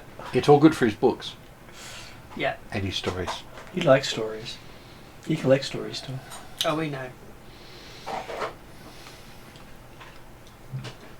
Benedict actually watching the reaction of the princess and others around and Don Diego. Just out of curiosity to see if there's any reaction from discussion of the gods and religion in the middle of Blanchard. You just see the princess sigh. You have a feeling this is part of what sparked the war between the two different clans of elves. So let's get off that. And the fact that Don Diego's just got his head against the wall, eyes closed, trying not to laugh. He's trying not to laugh. We shouldn't be talking about this. You ready to just work that out? I didn't know he was. Yeah. You're in Galantry talking about religion. Well, Tidal was it's just all Drazzle's fault. reacting to Drazzle. The and- princess did start talking about Ilsundel. That's yes. So, Although she was talking about family things. Well, but I yes. was going to say. yeah, but But she's a that's- noble, so we can't say That's she not so much started it. Elvish because- religion, but Elvish life. Yes. Don 15 Diego says, yes you can. Yeah. But of course she gets the last word in court. Yes, so you can say she started it, but then she ends it. And she can have that struck from the record too. It's fun dealing with nobles, he says. Maybe for you. When you're noble, yeah. Yeah, helps. And she can even get my word struck from court. I'm not a princess, or a prince. I'm an El Capitano. However, if you're not a noble, you can get struck from court. Yes, that's that too. I've done the striking. Mm. When I strike someone from the record, they're struck pretty well. Yes. I was getting the impression that was your family job. No, it's just my pastime. You made it. Your I call it a family- hobby. You make it your family job. Technically, there's someone else who's employed for that. I just try to beat him to the point. So you've got a semi-unemployed executioner. Yeah. I like it that way. And he gets to deal with his hobbies. Yep. I believe it is butterflies. Hmm. He likes butterflies. So his version of butterflies are the ones that come at you in the middle of the night and suck your brains out. Sounds like a mosquito. Or a sturge. Well, it doesn't actually penetrate Butterfly your, winged sturges. doesn't actually penetrate your skin. It just goes and sucks your dreams out. Oh. Dream butterflies. Yeah. Yeah, this sounds like a Galandri thing. And I believe he's successfully gotten his 10th generation of them going. It's actually a Fae thing. Oh, okay. Yeah, it's this human who's dabbling in all this sort of stuff. I find it quite fascinating. I've managed to send 3 of them against him while he slept. Did they work? Yes, quite successfully. And yet he still breeds them. Well, the thing is, he didn't really have much in the way of dreams to begin with. He was a rather dull and boring person. He's just now more dull and boring. Okay. It seems to suck personality, not actual life. It takes your life dreams, not the dreams you're dreaming. So how is That's- he still an executioner? He doesn't really That's just- inspire to be anything else. That it's just a job. Okay. Or maybe that's his one last dream. Actually, no. His one last dream is going to be the butterflies. The executioner being an executioner is what he uses to pay for it. However, yes, it will eventually destroy him, having his dreams sucked out. That's the hope. Why? Why not? It's a little rude. So is he. I don't know if he deserves it. He doesn't care why you've done something wrong. Well, Or no- if you're actually guilty of it. do you? Yes. Oh well, that makes a difference. I remember also that when Don Diego executes someone in place of the executioner, technically they've got to fight in counts. Literally. Yes, technically. Technically they do. Yes, Diego has to roll 1s and they have to roll 20s for about 4 rounds. Well, he's never struck down anyone who didn't deserve it. Literally, they have a fight in counts. Yes, His blade is incapable of killing an innocent. that's an interesting blade. It's the only way to go. Doesn't he have like 6 of them? Well, I've got many years. So Yeah. if that one isn't killing it, he's put out the other one, you know. Well, no, the thing is, you don't want to be killing innocents because even for a noble, that can get you arrested. Oh no, most nobles don't care. Yeah, I was going to say. No. like, Unless it's another noble. from what I'm hearing about most nobles, they just, Hmm. they're above the law. They don't care. Yes, The princess turns to him and says, "The nobles are the law. yes. They're not Yeah. above the law. They are the law." This Is This it is the same example. thing? this is what privilege is all about. The word privilege means private law. Fair enough. The princess They are is the- the they are head the- of the principality, which is then the head of the law, the Yeah. church, the society, the bank. Yeah. Uh, Yes, she is the law here, or at least the law in her lands. Hmm. Within Galandria as a whole, she's part of the privileged classes. and one of They the have- voting people of the laws of the entire land. I see. And as a privilege, I am ambassadorial status in any lands but my own. Uh-huh. Which is why This she. is all very new to me. Yes. It won't be when I met you before. Oh yes, the Drazzle time thing. Yeah, you were with Drazzle when I met you. Oh, okay. So you'd been travelling with him. Though you were older and taller. I don't know why you got taller. In your books, you always seem tall. I'm surprised you're so short. I must have had a growth spurt. Yeah, that happens with gymnasia every 50 odd years or so. How many 50 odd years have you gone through now? Hasn't finished his first one yet. The story. Yeah, I think how old is Drazzle's like? Not Drazzle. Oh, I'm calling myself Jazzin. Oh yeah, Drazzle's so and so old. No, you're Draxel, that's right. And in the background you hear, Tidal is happy.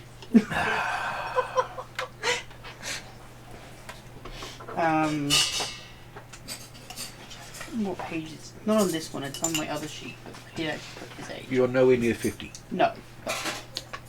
Yes, so technically he's still a child. Yeah, To it's all elves? here at the moment. To his own Yeah. people. He's the equivalent of a 12, 13-year-old. And he'll be a 12 or 13-year-old for the next 10 years. Yeah. Then you'll get 3 inches taller and be an adolescent. I'm sure you're looking forward to another 100 years of puberty. He says, looking at you with a wink. Oh dear. Oh no, puberty. Yes, it is. It's going to be interesting. Though apparently you already started. Having heard about your child and all. Okay. That's... Wonder how many you can have in that time. I don't particularly want to know right now. One was enough to care for, at least, at the moment. But I could be wrong. For all I futurely past know. And if you travel through time, there could be quite a lot. Yeah, we'll leave that to the chronicler. You just looked at Drells and go, you don't want to leave it to the chronicler. You know what he does to things. I'm still trying to comprehend this. The Chronicler's the one who's going to be allowing you to do this. So. if you ask him to make the decision for you, he'll always make the bad choice. Just to see what happens. Well, the narrative. Because it makes good story, certainly. Oh dear. Yes. There's several amounts of oh dear at this point. Sigh. Not to mention pedo here. Yeah, Yes. here as well. So Yeah. has she turns to Prayer Deer and goes, so has your people decided to look under the ground they stand on yet? Or are they still fearful of the caverns below? And The ground was raised up by Atruaghin himself. Yes, but what's in the ground that was raised? So,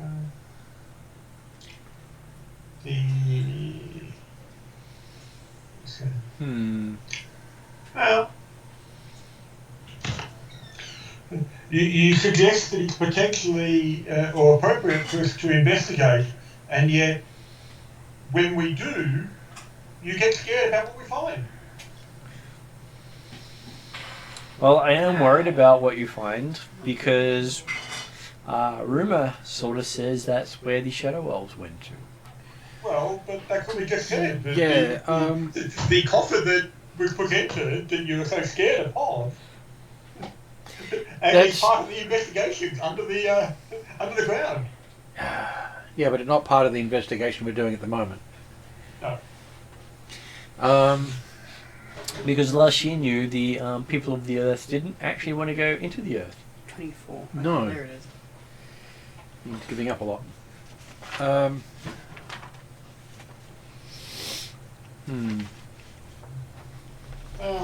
I know he was...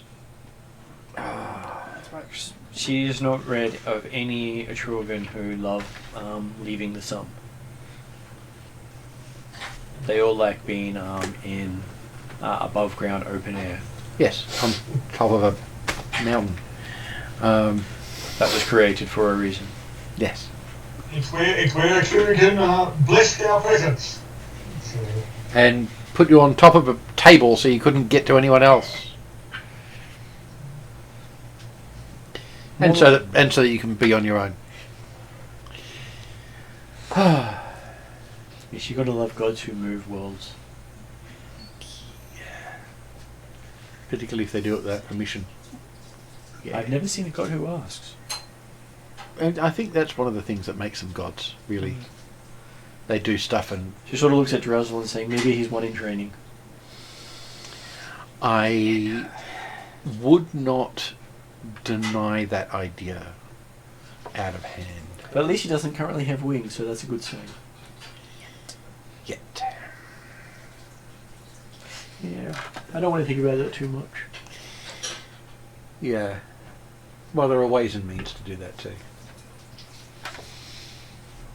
Circle 5 dragonology. You actually turn into a dragon. I don't know how big a dragon. Depends on your age. Pseudo. That would be amusing. Hi, I'm actually smaller than my normal size. And that could actually be an advantage. That's true. 1, I can fly. 2, I've got this brilliant breath weapon. And you have a sting that puts people to sleep, I think. Yes. Sleep, sting, and a breath weapon that I call my gets you, tail off your, sting. gets you off your face. So what did you say you're addicted to? It's a My bit bad rare. So what other questions did you have? You don't have to limit them to your current investigation if you do not wish to. Because I'm finding this conversation highly amusing. I'm glad you are. Wouldn't you? It's been so long since I've had a fictional character sit at my table. She says, looking at title. I'll look at Lowell's if I'm using the correct terminology. Your Highness? Your Highness. Yes. I am honestly so confused right now with the whole time thing between myself and Drazzle that Well, he wrote you so accurately, it's very hard to just express how much you sound just like your character in the book. I thank you, I think. No, it's a good thing. Is it? Okay. She's enjoying It's a really good the, example of how good a writer Drazzle is. she's been enjoying He's been accurate the with you. real life Right. acting out of 17 of so far of title size. So she's experienced 17 in this conversation alone. yes. Okay. Oh, she says in the appendix it went through all the different sighs and what they mean. Uh-huh. There's a sigh of frustration. There's a sigh of amusement. There's a sigh of sadness. There's a sigh of loss. And she just starts going through all these different sighs. And you can sort of, understand how you've been through all of these with Drazzle. And two of them are, I don't understand what Drazzle has just said, or I do understand what Drazzle has just said and I don't want to. Yeah, they're both pretty similar. Yes, but they're distinct, that's my point. And then there was the deja vu sigh, which you haven't had yet. The what side? Deja vu. Oh, deja vu side. Right, yes. Like weird time sighing stuff. Yes. Apparently you get to repeat some of your actions multiple times. Yes. That happened in the future several years ago. Until you get them right. This isn't helping. Apparently Drazzle wasn't happy with the outcome, so he made you do it again. Would I have been aware of this? Yes. And you knew each event as it went through each time. Right, That's but why I'm you not have aware of deja this vu. currently, but I will be in the future past. When Drazzle does it to you, yes. Okay. I'm just gonna quietly eat food. He says that he believes it happens when you go backwards. I'll leave that to Drazzle to work out. I'm too confused right That's now. his term for it. Making you relive your experiences. Ah, okay. And poor life choices. I'd say harsh, but he's probably not wrong.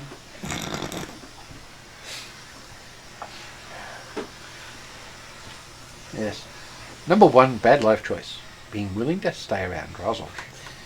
On the other hand, you weren't given much of a choice, were you? Really? That makes the best story, she says. Yes. It does mean it's not a life choice, though. Those are other things.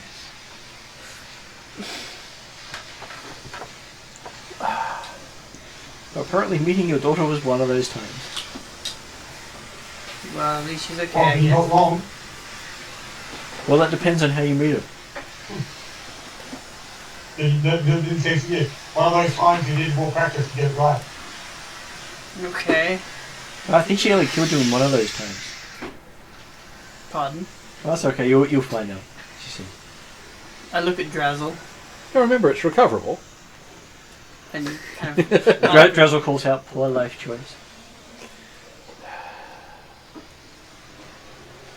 We'll talk later, Drazzle. Drazzle happy to talk.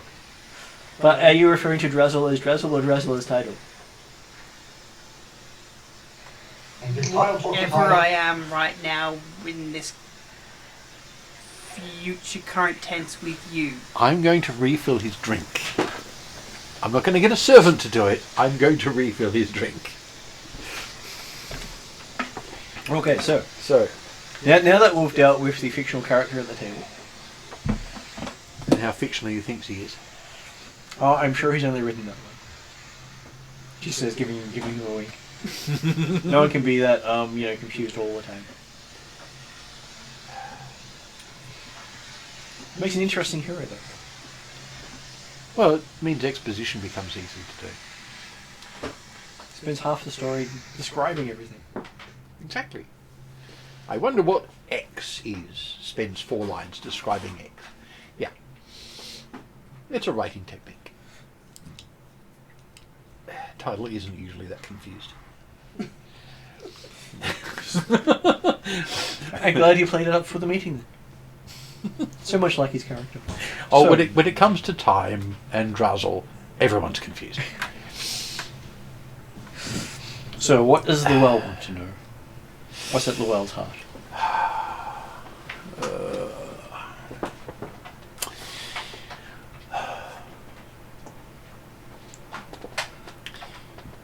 I'm going to write down a list of the titles of the books that we found. And hand it to her. Say, do you see any significance? All of them? All of them. Do you see a significance in this list of titles? She sort of looks at it, and then the page bursts into flame. What? So, yes, then. She goes, I'm sorry, I didn't see that list. No, you didn't. She says. Yes. I'm sure that any books you found there would have been returned to the library by now. So, Of course they would. because most of those are in the forbidden section Yes. and don't technically exist.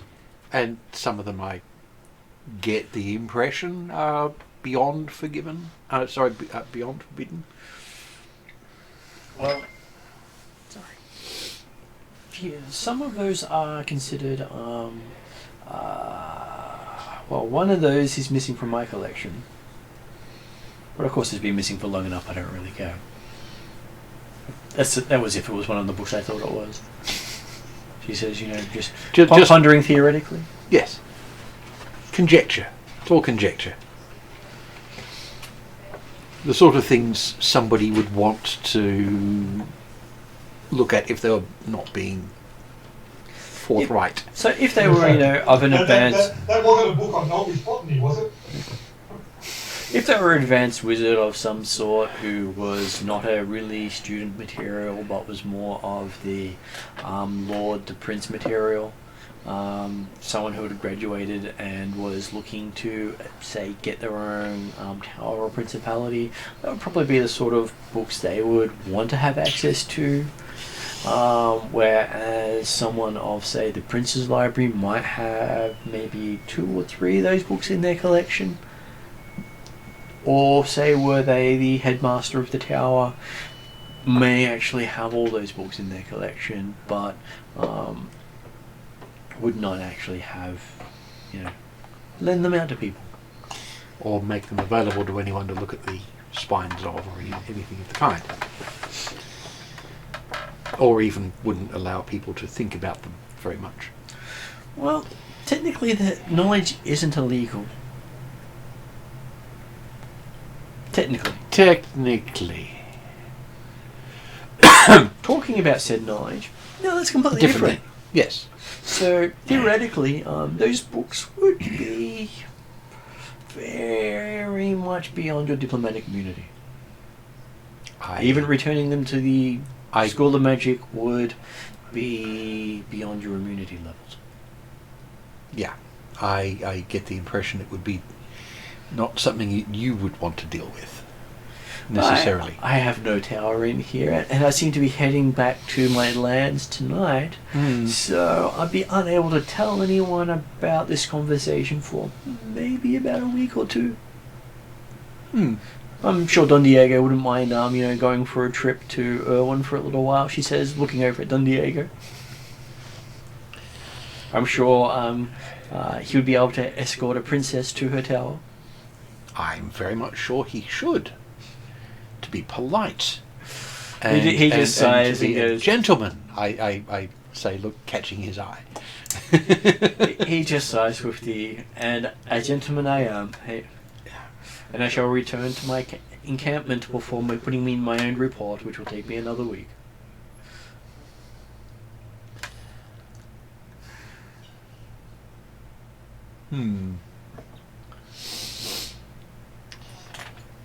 Well,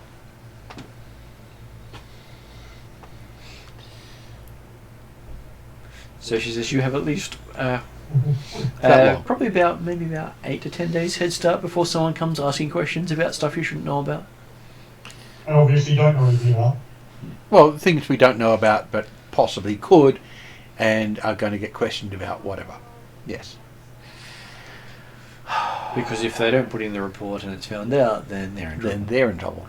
But if they sort of drag the heels a little bit in the sake of protecting the ambassadorial status. Or I had things of more concern to myself. Yes. Ah, dear. Well, if they don't do it from their official channels, then Yeah. they're not at their official channels. Yes.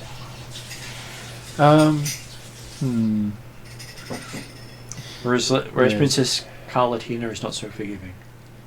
No. Yes. The only thing I could think to ask at this point would be, what would you suggest as a next step? But we're thinking about. Well, she does recommend that studying dragons to be a great thing that she has looked into herself a few times. But she's far more interested in the power of runes. And she has actually taught many a student how to harness runes themselves. Would definitely be. Yeah, I have heard some small things about runes and the powers involved. You could ask her to read the boots you have. They would be back in the room. They're back in the room. I don't carry them around most of the time. Yeah, and they're the runes that allow it to do its magic. She says no. Runes have a base power, but if you activate them, they are far more powerful than the item that they are inscribed upon. Yeah.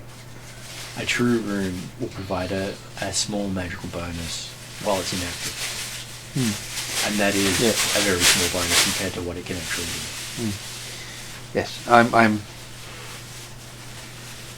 presuming that if I attune those boots and then practice with them and use them, they would become very, very powerful. You don't even need that. The runes themselves are the important aspect of the rune. Doesn't matter who's wearing it, you can still activate them. That would get interesting. It would, but it can sometimes annihilate the wearer. You don't want to mess around with runes unless you're trained. No.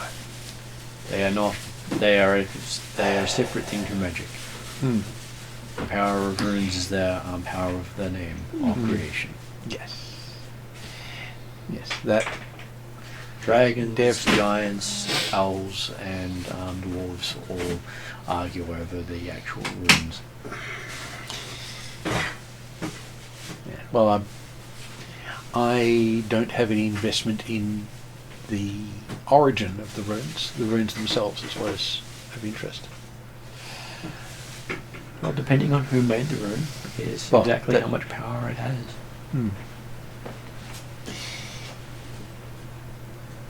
Yes. Definitely worth looking at. Although I have other things that also drag on my time. The elven runes see how have it more goes. power over nature than everything else. The dwarven runes have more power over the earth. The giant runes have more power over probably say more about enhancing and protection. Whereas the dragon runes are sheer power outright. There's supposed to be a fifth set of runes. There's a gap, she says. Yep. But of course, that remains to be learnt by those who do not know.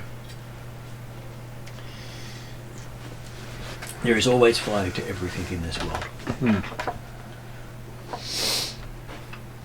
Yes, being able to name things is, yeah. The true power of runes is the true name. Exactly. Everything and every person has a true name. Yes, and some are very hard to get hold of. Only time and research. That's all it requires. Yes. And to an elf, what is time? Something to do research in. Yeah. Yes, and watch ephemeral human civilizations get pass by. She traces her fingers through the air, and you see a rune appear, and she says, and that is a simple rune of silver. And you can see basically it form into something solid, and then she just waves it away. Yes. Magic is what magic can be. Yes. The power of the runes is different to magic. As is the power of dragons. Yes. Learning one does not mean you can learn the other, but it doesn't mean you can't. True. Next step for our investigation, we had an idea to go and investigate one part of the school. I recommend getting in there as soon as possible because someone is trying to destroy the wards. Oh. Okay. Well, I think then we should go So directly you there. knew enough of his domicile to understand the wards that were protected? I am one of the people who put the wards in. So I The know wards- when they've wards been for the school attacked. itself, or the additional wards that apparently were installed by the young student. I put in most of the wards there, including one in his wall.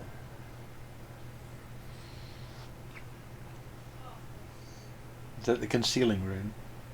One that would hide something from those not worthy. Knowledge is only valuable to the worthy.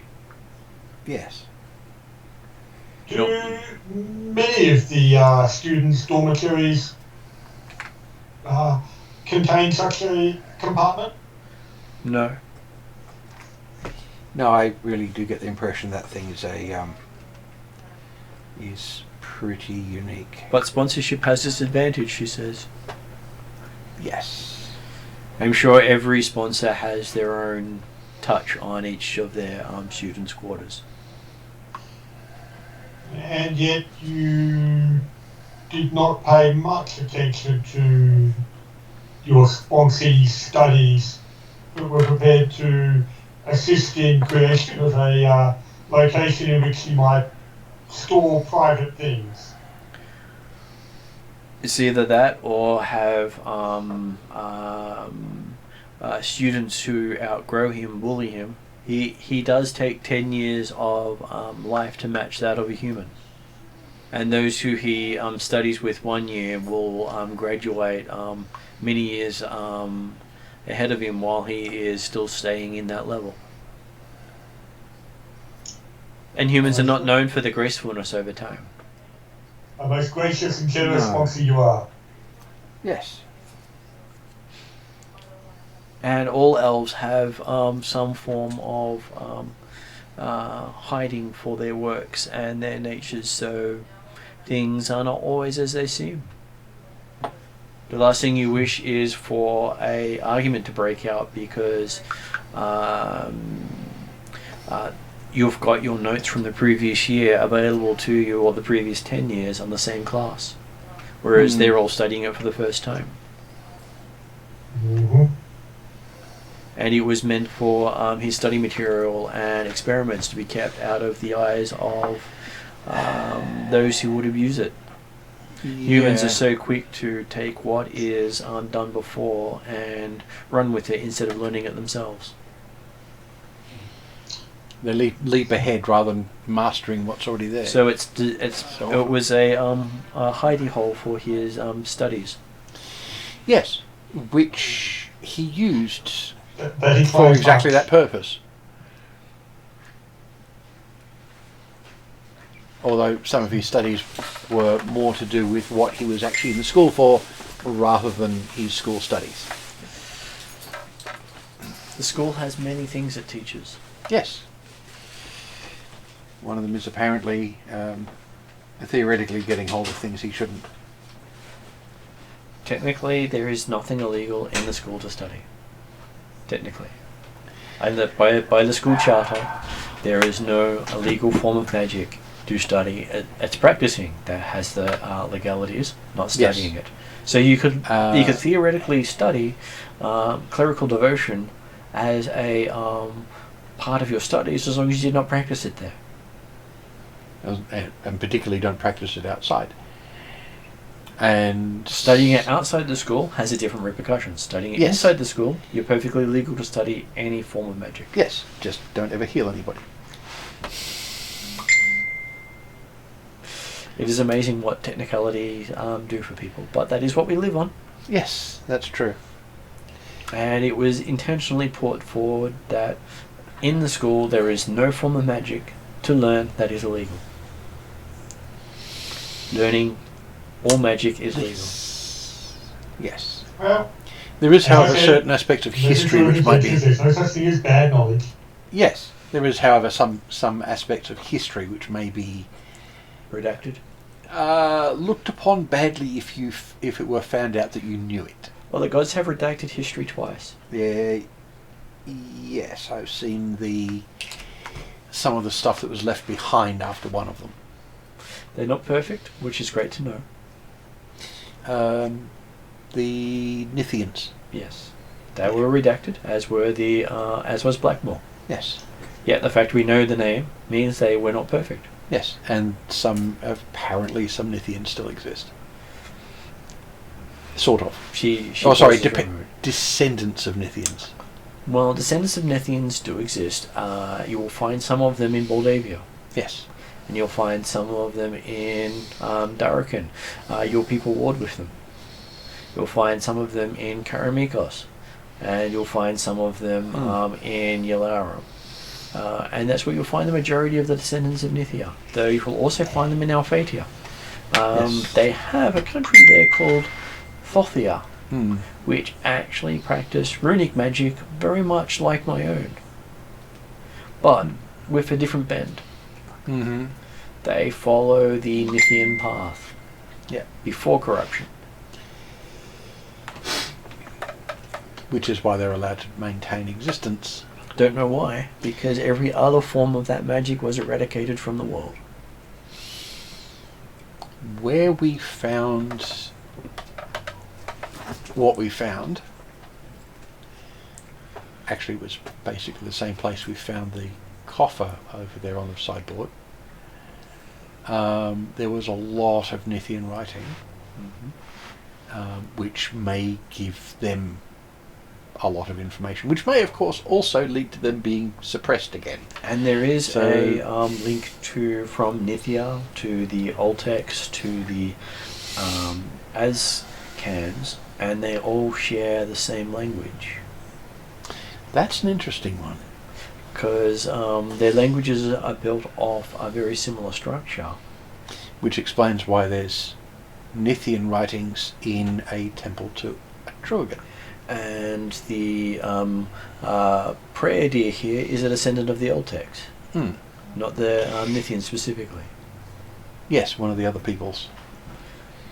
So you're related to them, Mr. Yeah. Prayer. So the Oltecs were the earth branch, where the Nithians were the fire branch. Yeah. So that is the only real relation to them, as they came from the same tribal people. They just followed a slightly different path. Yeah. The people before them were not elementals. Had no elemental nature. That is very interesting. Yes, they were the tribal people. Though he does share the Which- same ancestry as the Ethingarians on the plains nearby. Which, He does share the same ancestry as the Ethingarians on the plains nearby. Though he does share the same ancestry as the Ethingarians on the plains nearby. They're not entirely They have the surprising. same spiritual beliefs. Mm. Just one worships horses and one worships animals. Yeah. Yes. I would expect the older pre-elemental peoples were more just spirit-based rather than elemental-based. 'Cause No, they existed before the Genasi. Ah, good point. The Genasi changed them. Yeah, well, they changed a lot of things. It's all titles' fault. Apparently I'm not titled right now. It's all Dressel's fault, which is generally worth saying. Anyway. There is a thought that he is responsible partly for that too, but we can't really tell. Yeah, I've heard that before.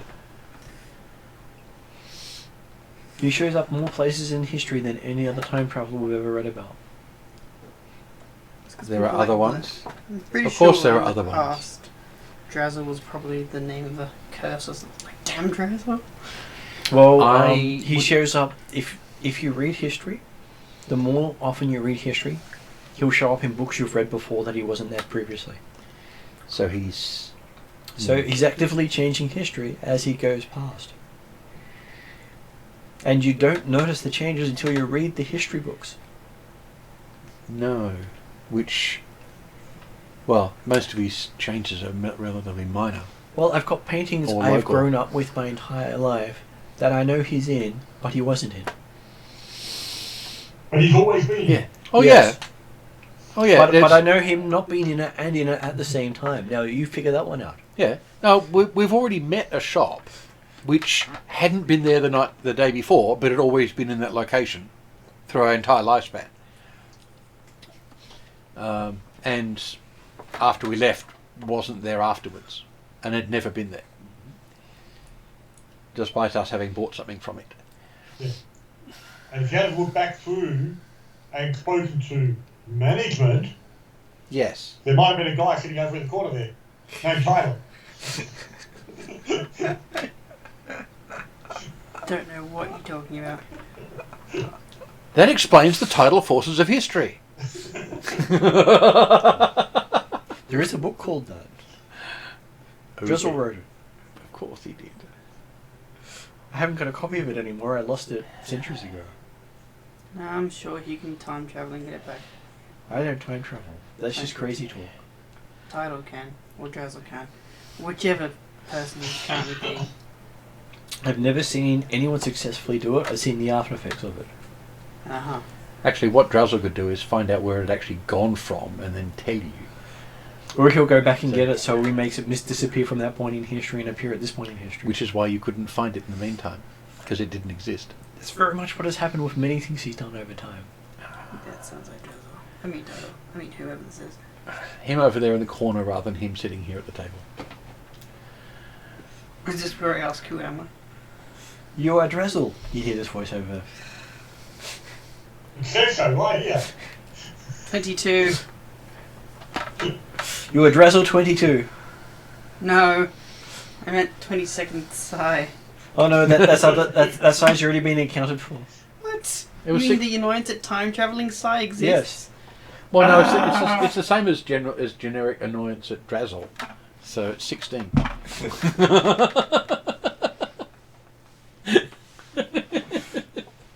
The rolling eyes and looking up while saying, should add another one, but it does combine two of them, he says.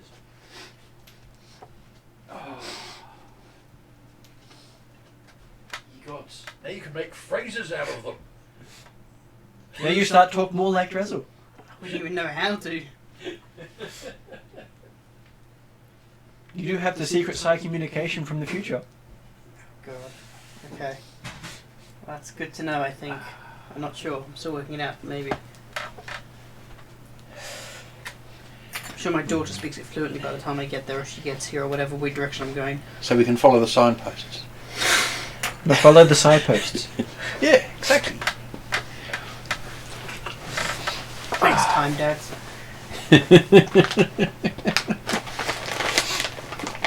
So you, She does provide some protection for her students so that they can study in peace. Mm-hmm. Because elves take so much longer to study than humans. So she's gone out of her way to make it easier for them to complete their studies without too much interference from humans disrupting their work. Mm. Because humans will, given the chance, knock elves down a peg or two, because that's what they do. Mm. Yes. Why has it taken you 6 years to do what took me 2? Yes. Or 1. Or half. Because I'm an elf means you're stupid. Right. Mm. Yeah, just because a human does it imperfectly, and the elf gets it right by the end. Yes.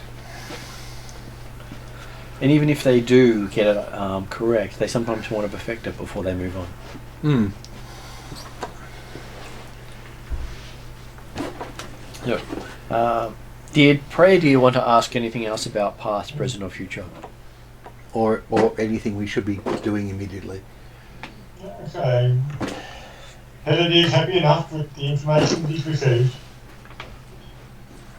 So, he, as I say, he's feeling that whilst this princess has apparently been very forthcoming, there's certainly some information that she only brings out later in a conversation, implying that potentially previous information may not be as viable and acceptable as first assumed. So you do hear from the back Don Diego saying, "Beware the followers of Crown Guard. The prince cannot be trusted." Crown Guard being One of the principalities. Okay. Yeah. There are 13. Generally, don't trust any of them unless you need to. He says particularly those ones. Hmm. He personally believes they were responsible for the death of the last 2 groups of investigators. And Princess Erwin reluctantly agrees with Don Diego in saying she also believes he's responsible for trying to breach the ward so people have brought up over the Great School of Magic. Right. But she can't prove it, and generally they don't. The elves don't agree on things. Right. So, at this Does the point, headmaster approve of the modifications that you provide for your elvish sponsees? He has agreed to it with the understanding that I provided the services as requested, including the rune to stop the room from being altered by other people.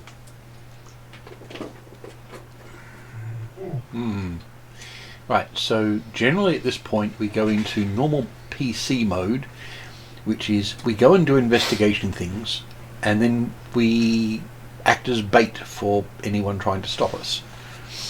And we stop them, and then we point at the people involved and go, "It was them. They're the guilty ones. Lock them up." Yeah, Did you bring your bag with you, Paul? The naughty bag that keeps talking about things. The one you just purchased, yes. I don't want that off my person right at the moment. No, so the point is you have it on your tab. I do have it, yes. Yes. That's a point we If can you- ask about that. If you have understanding and knowledge of the runes and protection upon the college, And on the road. are you aware whether or not this item is likely to be able to get around such concerns? And I will point towards the bag that's I hanging will off put it on the table. Fool's shoulder or something. Yes, please ignore anything it says to you. Oh, she just smiles, and yeah, I remember this bag. You've encountered it before? Yes. She just pauses for a moment and goes, "Nice memory." And she pulls out out of her robes a couple of stones. You see each of them has a elegantly engraved rune using precious metals in precious stones. Okay, so it's inlaid. Yeah. And she sort of looks through them and then arranges 5 in a circle around the bag. I watch with interest with my magic detection up because I want to watch this happening. And now it's completely not magical. And she just closes her eyes, and you see each of the runes light up without any form of magical incantation or. Well, she's doing runes, she doesn't need it. Yeah. And so this reminds you along the lines of when you activate the draconic secret craft. There are no incantations for that. Yeah. You're pretty much calling on the power of your god. Yes. No, I was guessing that runes was a secret craft in itself. And especially since I've seen your posts on it. Yes. And so when the final one lights up, the bag glows for a moment. Mm-hmm. And then she hands you the bag and says, yes, you should now be able to take the books out safely. Thank you very much. Has this otherwise changed the bag at all? Yes. It's a lot changed. As in, does it have the same personality? Well, it won't talk for a while. Given what you've just done, it's probably a bit of a shock. Well, it's basically waiting until after you leave the tower. Fair enough. Thank you very much. Until then, you've got about till sunrise of it being suppressed and also suppressing any magic it passes through. Let's get moving. And Don Diego, let's go get ready for a trip, she says. And she claps, asking for servants to come clear things up. Time for a escort, she says. He just laughs and does the whole hold his hand up high for her. Yes, does the floofy gentleman thing. Considering he's half her height. Yes. I was going to say this. He's holding his hand up to make it easier for her. Yep.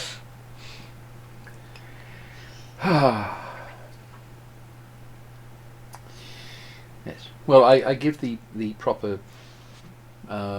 formal thanks for her time as she leaves, timing it so it finishes just as she gets through the door. I'm not going to do the full elven thing because that's like 2.5 minutes. She gestures a thank you and be gone sort of thing. I finish anyway, and then we go. You step outside and you realise you're at a canal without a boat.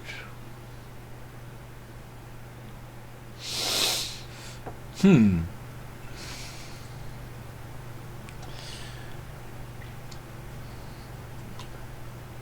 was moderately sure I had something for that.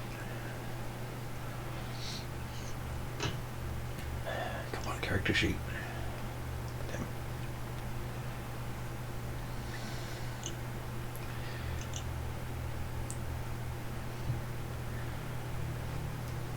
Sorry, got to check spells and rituals because I might have something for.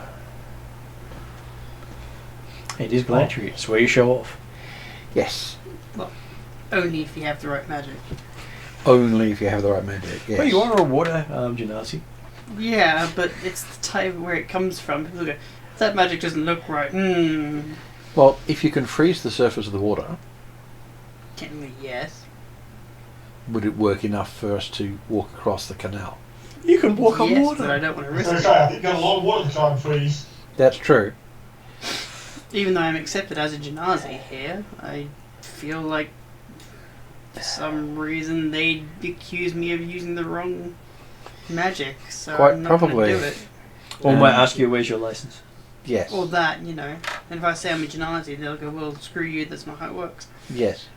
And unfortunately, the only things I could possibly use at this point are, 1, not on my present license, 2, look like druid spells.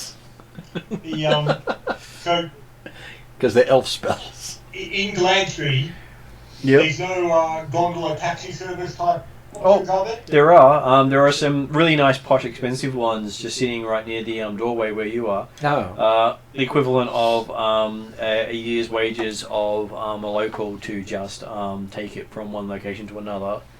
So at least a gold piece per building they pass.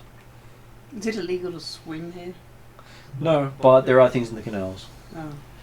that like Yes. to drown things. Well, that's the thing. It's legal In to which swim, case but it's then also fair legal to deal fight for what's in the any water. So what was that, Jeremy? I was going to say, in which case, Kennedy will pull out his boat. Yep, His boat. Yep. He's got a folding boat. he does. Well, no, not exactly. Oh, okay, folding canoe. From his robe of many things. That's right. No, it's an actual just a boat. A 12-foot rowboat. And oars. And you hear a splashing sound coming from around the corner. Okay, I wait for the splashing sound to approach. Okay, you see a horse coming around the corner pulling a carriage. Why On was the it water, isn't it? Half submerged. Drizzle just looks around the corner. Carriage coming. Penadier will get in the boat and start to prepare to row. Because boat or that thing, let's get in the boat. Well, let's face it, technically there's not much space in the cart for all of us anyway. It's enough for two. Title want to travel with horse and me? So potentially, I'm you going to could look between latch the the boat boat onto the back and of the Drazzle cart. and give the I need to stick with Drazzle sigh and get on the carriage. Drizzle likes say. Yes, Gives you a big hug. yes. I Oh, by the love way, I Drazzle. don't know if you've looked at the character sheet, but that's the pickies I've got for his shield and, That's very cool. and the sword. Mm. Not the bow yet, though. The bow he's got's a normal bow, You'll get there. not one of the elfy ones. Not that he's likely to ever use it if he gets one, but yes, that is a 1.5 hand sword. That is big enough for that. Oh, most swords are designed that way. It's the short swords and that aren't. No. The D&D setting. Yeah, well, a broadsword is just a one-handed sword. Oh, But, yeah. yeah, In the there's- D&D, most of the swords are designed for one or two hands. Yeah, Most. or can allow it. Well, that's the thing. Strictly, a broadsword does not allow a second hand at all, because it's based on a migration era sword, But which again, have a really short grip. the D&D setting doesn't have those. The short No. sword is the closest they have to the broadsword. Yeah. Okay, so yes, you get in the rowboat and start rowing. The two of you. Potentially, we could Yep. toss a rope over and I'm sure Get towed. I'm sure Horsey can probably drag the cart and the boat. Well, Since the boat's a lot more water streamlined than the cart would be. that is Yeah. true. Yes. You see Drizzle happily jump in the water on his cart as it sort of sinks halfway into the water. Hmm. He doesn't mind the water. No, he doesn't. Well, he's one of the water dragons. Mm. So Horse happily grabs the back of the boat and starts pushing it while swimming. So you've got a horse-powered boat. And the taxi guys go, "We ain't touching that, no how." Significantly We more are- than 1 horsepower too. Yes. Yes. They're taking away our livelihood, and we're not going to do anything about it. You see one of them go to object until someone just hits him in the arm. No, don't. He might take notice of you. That's Drazzle. Oh, that's him.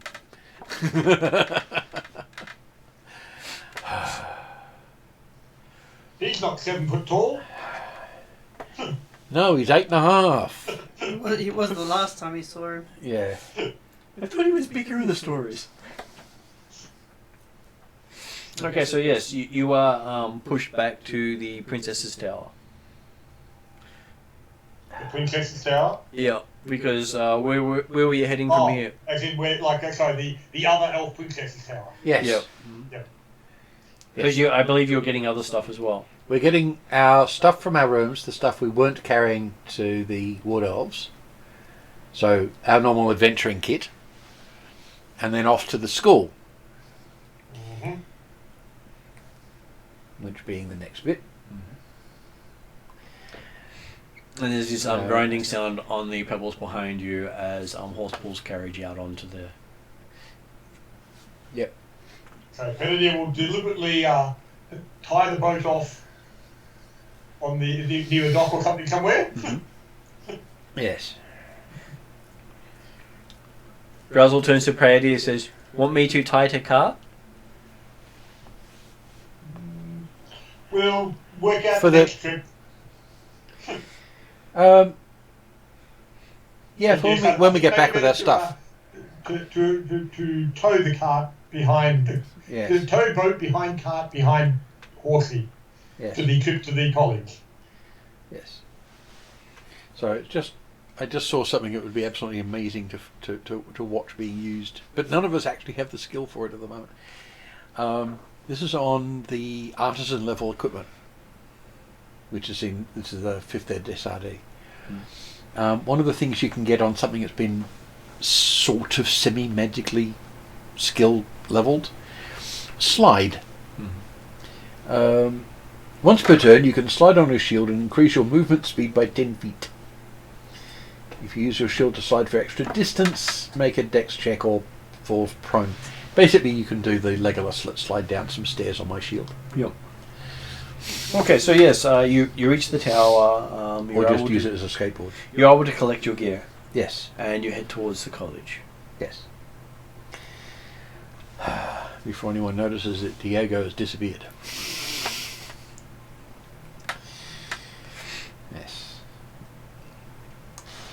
Ah, dear. Collecting Olga on the way. Yes. And Xander? The other PCs. There's Xander. Yep. Our official access to the college, Yes. as opposed to ambassadorial access. Well, yes. Having both accesses is we're pretty well going to need. Well, it creates a great distraction. You can have Xander take Olga on a tour of the place. Yeah, that would distract people very nicely. Yeah. Yeah. What's her preferred weapon? I can't remember offhand. Something pointy that hurts. And big. Yes, whether it's a sword or an I axe. believe it's an axe. Okay. Yes. In that case, something sharp that hurts. Yeah. Okay, so yes, you have no problems making it from there to the School of Wizardry. As there's a grinding sound as Drazzle brings his cart in. Was that Again, grinding? Eventually we'll just go for tying the boat off. Was that grinding on the beach or on the gate?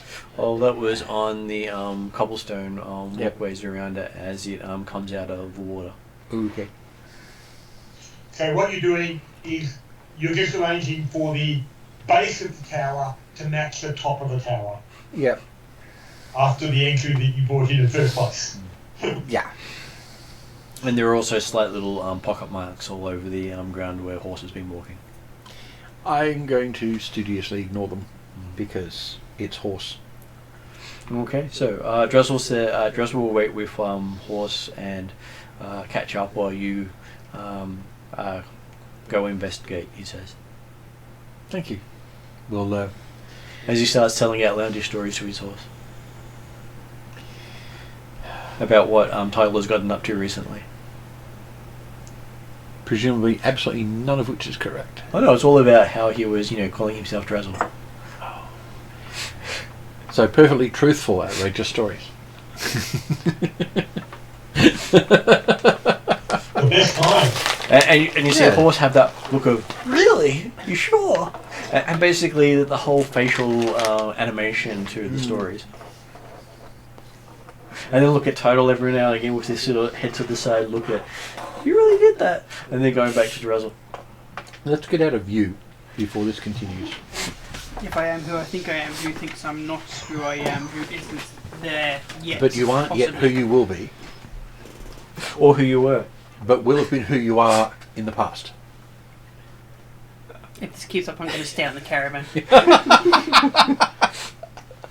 Or you might go backwards yourself. I do. No, if I do this too much, he'll dive into the back of the caravan It's to get away from it. Where did he go? Both directions. But hey, at least you'll find out who you were. That's true. Or what backwards really means. Okay, so getting in there, you see that Xander has really distracted most of the guys as they're all ogling the big barbarian woman walking through, ignoring them. Yes. As they're supposed to. They're students and... As she plays up the whole I have muscles. Yes. What's a charisma? Yeah, Big muscly woman walking into a school of people who don't it doesn't feel- really matter very much what she looks like. It's sort of... "Rrr." Well, this one's charisma, this one's communication. Yeah. Yes. And slung on her back is persuasion. The smile is intimidation.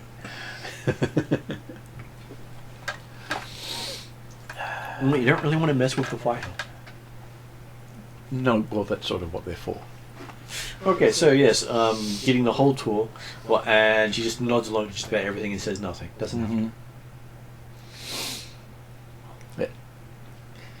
Yeah. I'm presuming he is actually going to say things that she can understand. Xander, who But- knows? Well, that's... He's creating a distraction. Yes. Well, he'd probably start that way and then sort of go into his own sort of lecture mode. Well, when you start talking Arcana to a non-Arcanist, You end up that way anyway. it doesn't matter if he's using words. She understands the words together don't really make much sense to most people. Yes, like Drossel talking to anybody. Yeah. Yeah. You understand every individual word. Put them together and get... Yeah. Okay, and while you're walking in Draconic, you hear a prayer to the gods outside in the courtyard. I'm not going to get into it. There's not much we can do about it. We could ask Drazzle to not do that in public. He'll probably forget in 5 minutes. Well, I'm sure he's been asked that before. Well, he considers he's not in public at the moment. He's in the school. Yes, and it's still against the school rules to practice it. Yeah. No. He's praying. He's not casting spells. There's a difference for travel?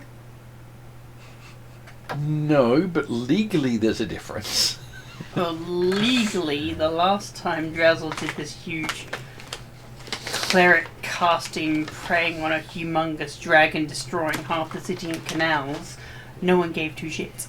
Because it's Drazzle. No, they did. Well, They just no, couldn't do anything. they definitely gave two shits. They just didn't knew they couldn't do anything about it. They acted as if they didn't give two shits. Yeah, so I doubt anyone would come along and go say, "Excuse me, sir, could you please stop?" Because Yes. it's Drazzle. Yes. Whereas they might actually succeed this time. They might be afraid to. Yeah, fair enough. High level Drazzle versus low level Drazzle. Big difference. Hmm. Yes, and if you don't know which one you're facing, you have to assume the high level one. Yeah. Well, heck, how could he get weaker over time? Age. No, it's a fucking dragon. Okay, so But- getting in there and hearing the chanting outside. Yes. Plus, if he's actually studying dragonology as well, because he probably is. Actually, given the Dragonborn, I'd be surprised if any of them don't study it. I don't see that title needs to be dragonology. Not title. The scaled version of title, maybe. Scale tile and non-scale tile. Don't worry, they'll all be scaled. Yeah, it's plot twist for the next book.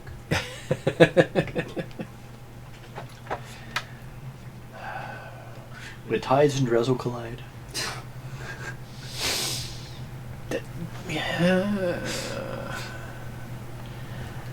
Ouch. Okay, let's just ignore that and keep going. Okay, so yes, you reach the chambers. You see that the ruin itself is faded.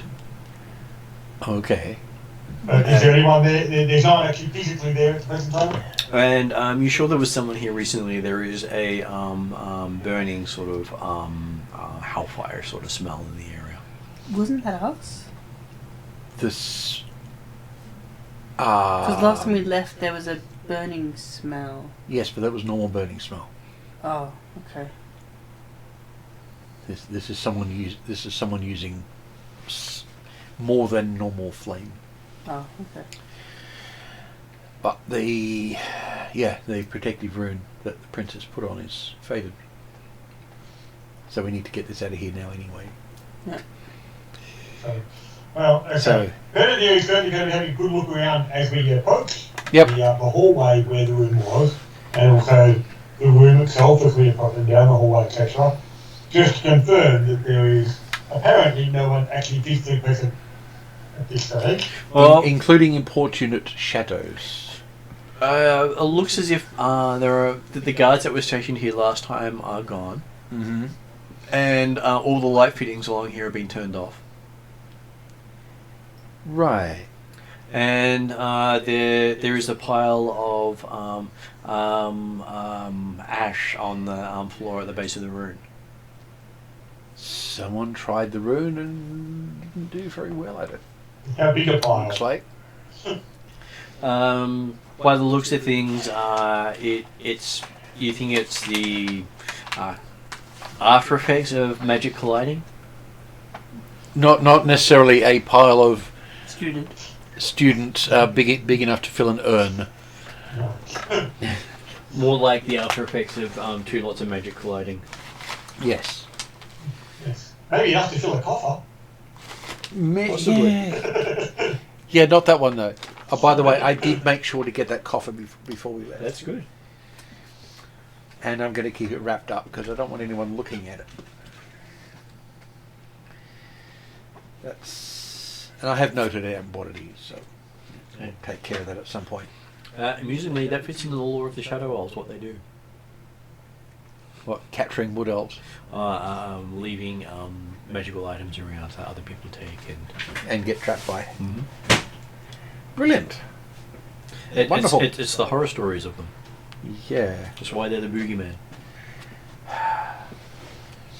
Because they're basically assholes. Oh, yes. Or history would say that. They're happy to leave landmines, Yeah.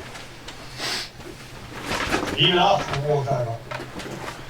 Well, this was one of the ways they stopped the evil elves from destroying the world. By capturing some of them. By stopping them from being resurrected. Yes, soul captures. And they say that the Shadow Elves have such a bad rep. Well, They save the world. the first civilization of elves actually sided with the Blackmorians. Yeah. And the people who blew up the world. Yeah.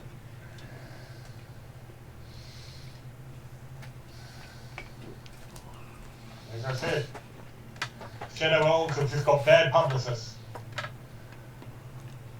Well, they've got the publicists of the people who beat them. So basically, yes. And they'd been fighting the people who sided with the Shadow Elves were anti-Blackmore for as long as anyone can remember. Yeah. And anti-technology. So the dwarves hate them too. Well, I'd say that pretty well everyone who knows about them doesn't like them very much. Yeah. They're really rude at all these other people. Yeah, great. They're really rude at elves. Bad people. But they're not necessarily evil. No, they're just rude. Well, leaving behind magical traps to trap your soul, Well, rather than being used as specific weapons, that's... No, but they were leaving behind traps to trap the soul, but only of bad people.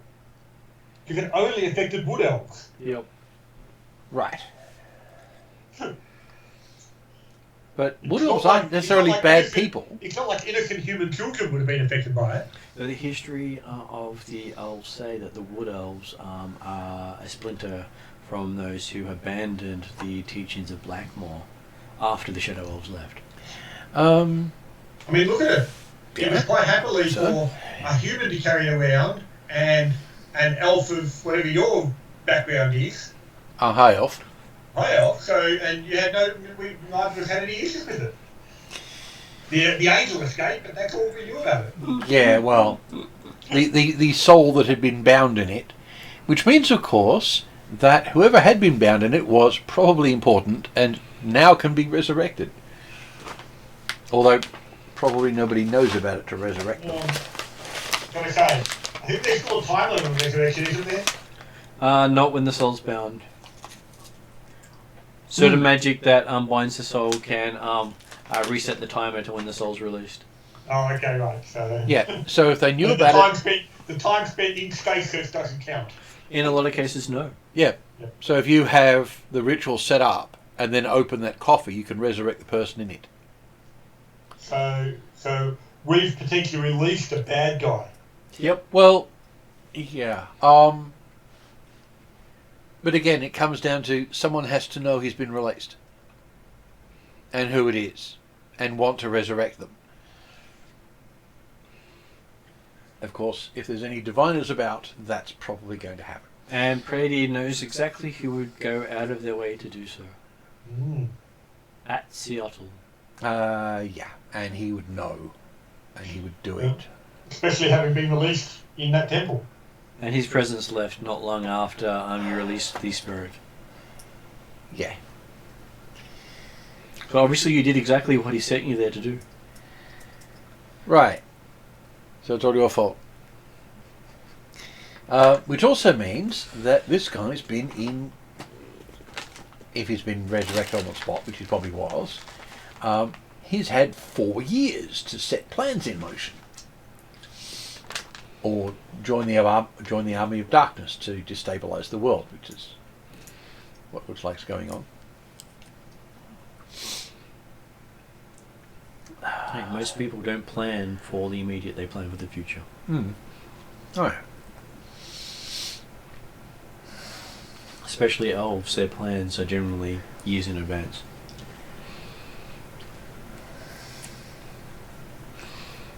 Which is how you can basically throw out their plans by making them act rashly.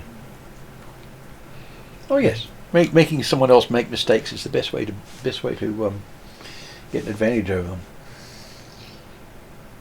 And possibly the first step will be, if we can't find you and see anyone around this location, Yeah, we can enter and we can do the book thing and the bag thing and the leaving thing. We also need to get to that room that we wanted to investigate and that he'd been working in and check that out.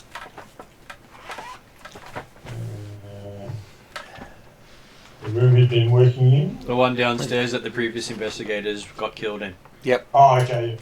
Yes, which means of course we're going to have to be entirely paranoid at that point because someone's probably going to try and kill us in it.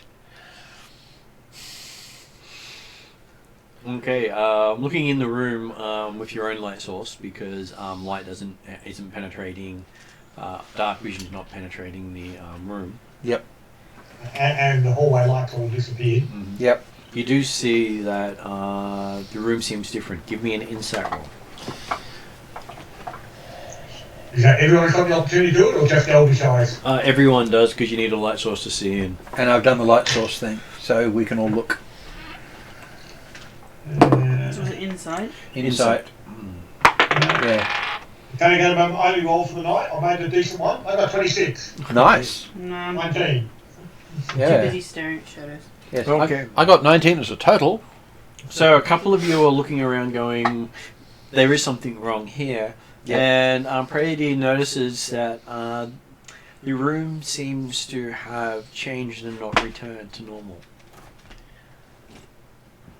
So, Okay, so yeah. the rune of preservation has been damaged. Yeah, I think. and it seems as if someone's gone through the room and it hasn't returned. And Peter will actually just confirm by moving a pen or something, a quill or something, and See if it stays. watch that it doesn't actually slowly move back position. Yeah. Nothing seems to pull back to where it was, and you do notice that on the desk, a couple of reference books that were there are now missing. So someone has just taken whatever books are here. Well, let's go and get the ones we're after. This is apparently what they were after, Yes. and that they all seem to be there undisturbed. I will disturb them into the bag. As you I was going to say, I'd be aiming to at least put the bag as close into the compartment as you can. Oh, it'll be going in the... Sorry, yes. It's going in there, and I'll be putting them direct into there from the shelf. Yes. What about the amulet? Should I take the amulet, though? I would see no reason not to. Yeah, I'll put it in the bag. Okay. When you put the last item in the bag and pull it out of the window, you out of that compartment, the compartment just fades into a window. That's fair enough. So now it just looks like a window to you. Hmm. So that would have been what the amulet was doing. Might have been the Possibly. magic. The magic is also failing with the room. Well, there's Or that might as have been well. The fact that, hey, the compartment only works if you keep something in it. Yeah, that's also possibly true. The thing is, it's actually a good thing, because if that's gone now, then if anyone checks this Yeah, after yeah. everything's faded, then there's not going to be any trace for them to find, because it's already gone.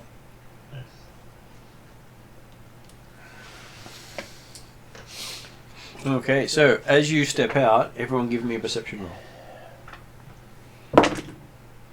18 on the dice, and perception is one of the things I'm good at. Makes me 24. Yeah. Once you go, got 26. 14. But this time it's roll a 16. So, Tidal notices that as you step out, you can see Llewell in the room still.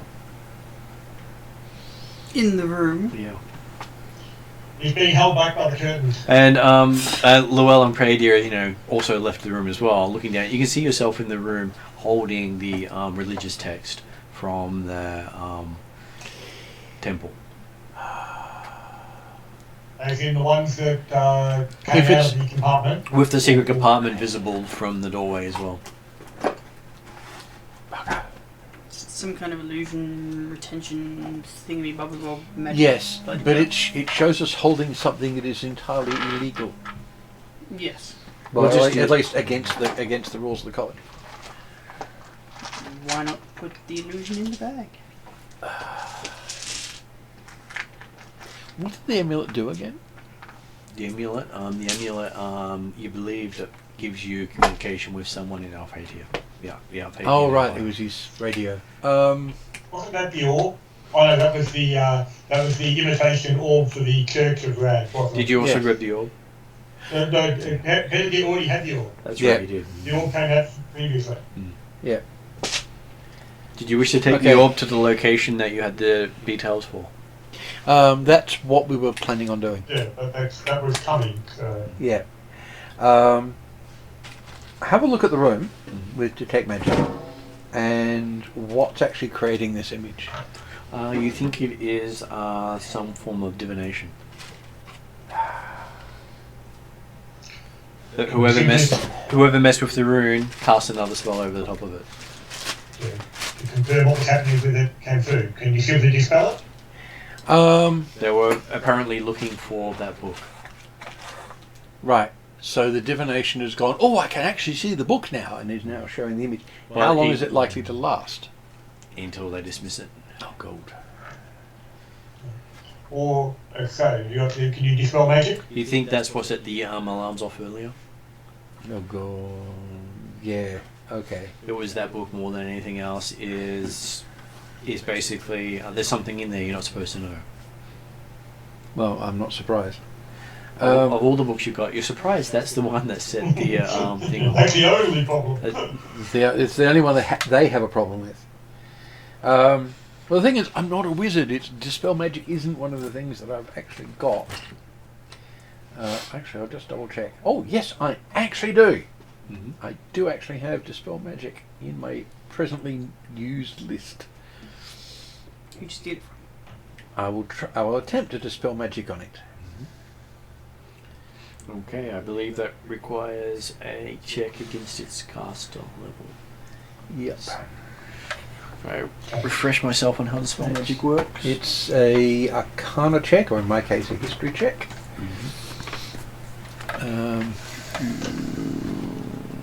Just so I'll make sure I get the DC right. Yeah. When you roll a 27, you might have a chance. Yeah. Hey, the maximum it can be is 19.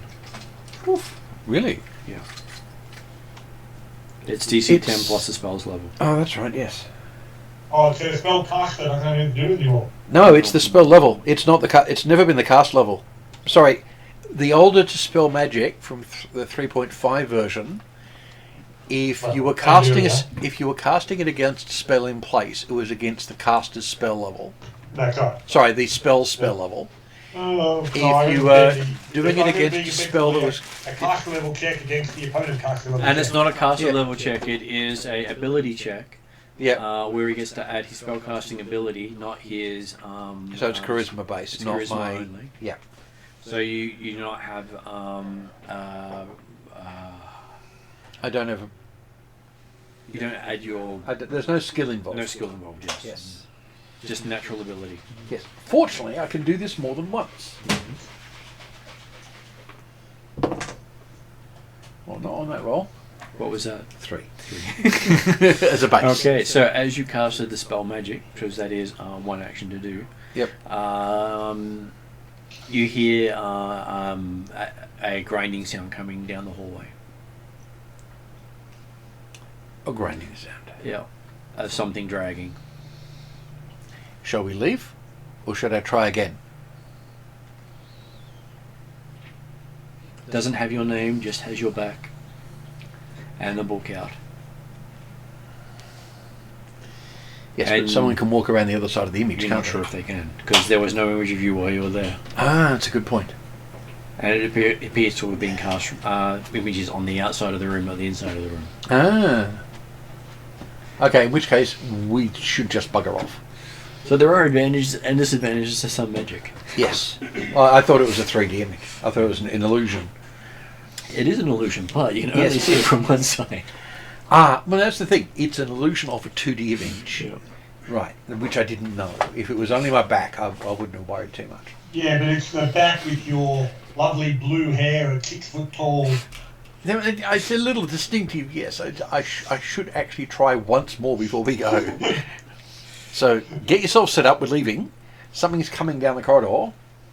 I'm going to try this one more time. And get a total of Penadine 18. will start moving Okay. down the corridor a bit. You cast a spell, and the image just shatters, and you can hear a grunt of pain from down the hallway, So that was the person who actually put it in place. and a banging of a staff as you see basically something rise up out of flame. Like I said, Leaving? Penadine was starting to move Leaving. down the hallway towards the direction on the idea that you might have been able to provide a slight delay. As whatever spell he was using to conceal himself also burnt away with the spell. Ooh. Yeah, okay, I gave him a headache.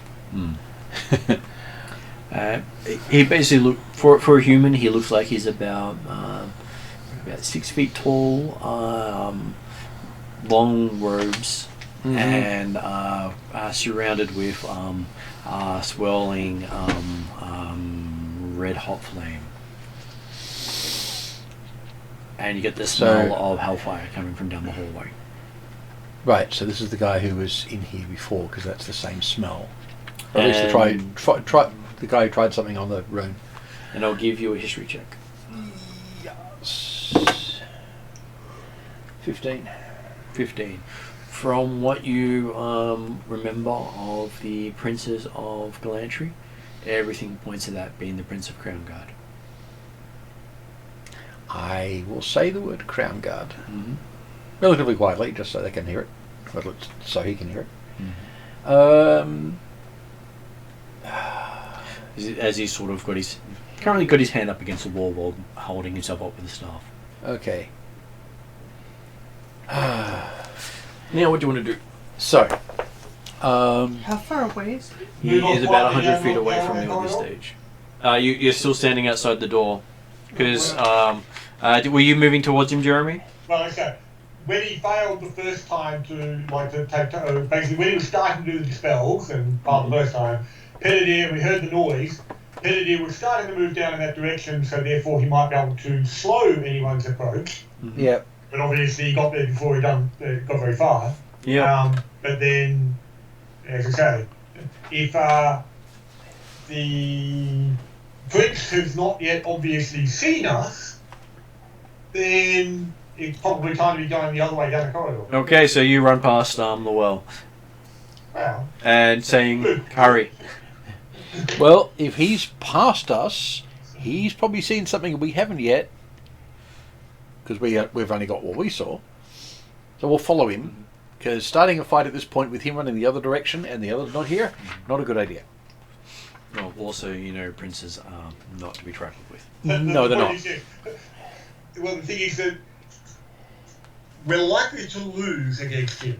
Yes. Of Oh, yeah. course, Even if we've got all of us, even we've got all of us, we're going to lose. Winning legally and politically is the way to go at this point, because just killing him. Winning in a fight against him means we lose. Well, yeah, because we'll have killed a prince. They don't care why. Yeah. So it's got to be. We can't face him. That's not the point of what we're doing right now. It's the why the Penadier is headed in the opposite direction. Yes. Okay. While we're galloping out, Oh, well, so run and attract attention. we'll walk briskly. Well, actually, once we get out in the open, I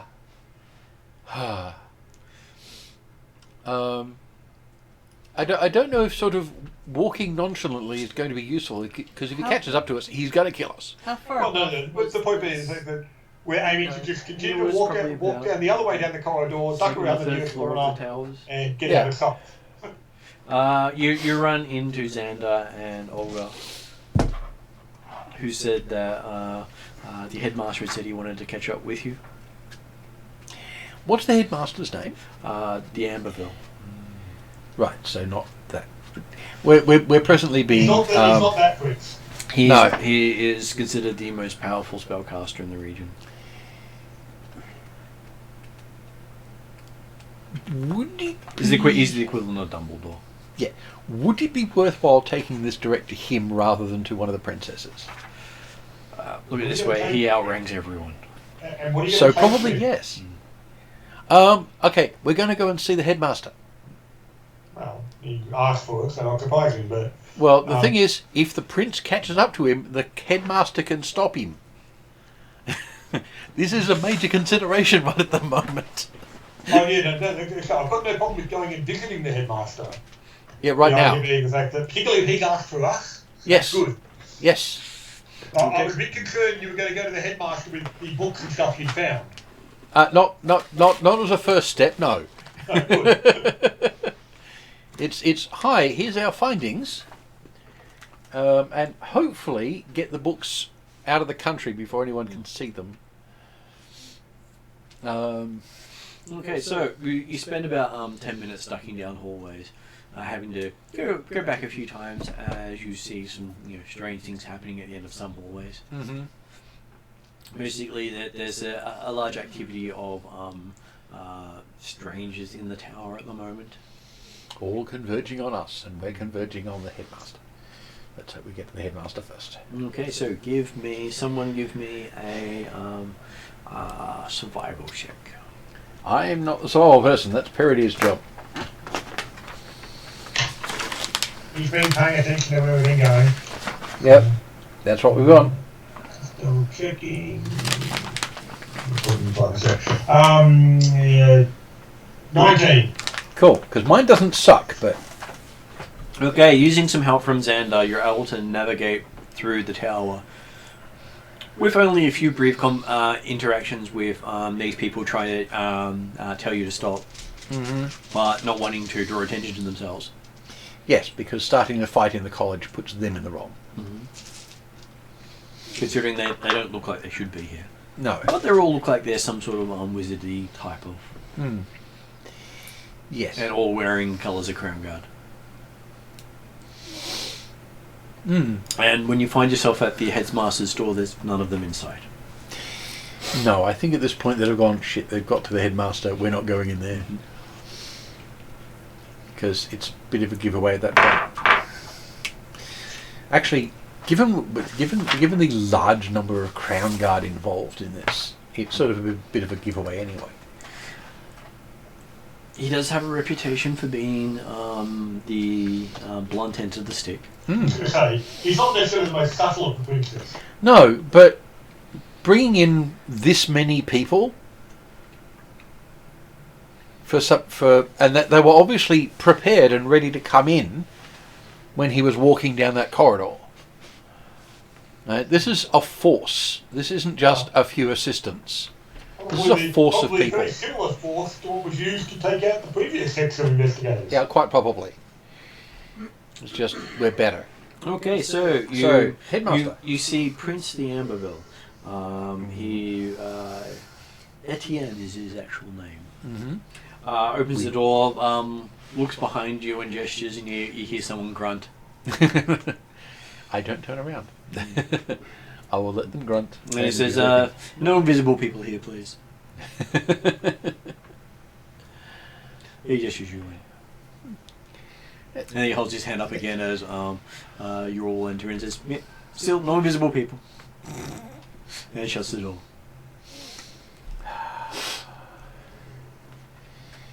So he says, come sit down, have a drink. I believe you have been more successful in your endeavours in the last group. You've actually managed not to die yet.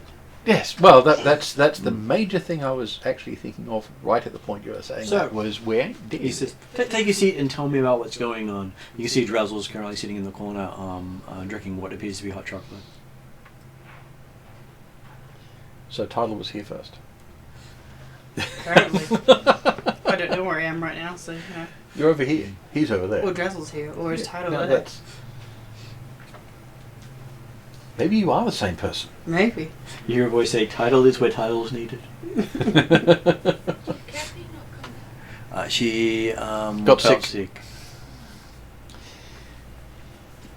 Yes. Yeah. So.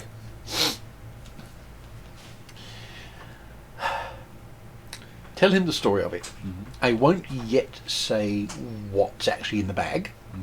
There's a pretty good chance he knows anyway. Mm-hmm. Even if he can't see into it, he's probably going to do a mind reading and find out anyhow. Or a divination. Mm-hmm. Or something.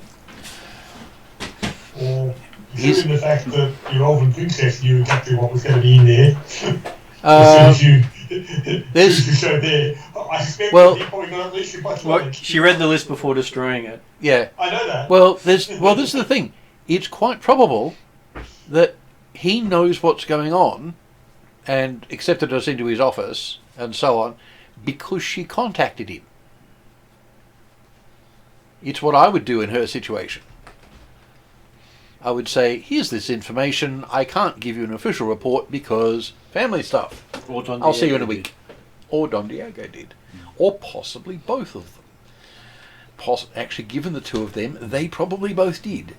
Or let's face it, Separately. he's head of the Church of Rad and he's been listening in on the communications that the guy's been listening in on and know all about it. That is the other thing, yes. Put it this way, there's at least 3 reasons for this guy to know absolutely everything about what's going on. And there's still multiple reasons for you to assume that he doesn't. And, yeah, well, this is the thing. The best thing we can do is act as if we assume that he knows nothing, and we just tell him what he asks. And given that we have basically got enough information to say, yeah, it was the Prince of Crownguard that did it, or his agents, we've got a solution. He sighs with your solution with the thing of he can't actually prove without a doubt in their core system. No. And he can't hand a prince over to the Alphatian Empire. But considering you've been acting so well as a diplomat, would you take on another job for the school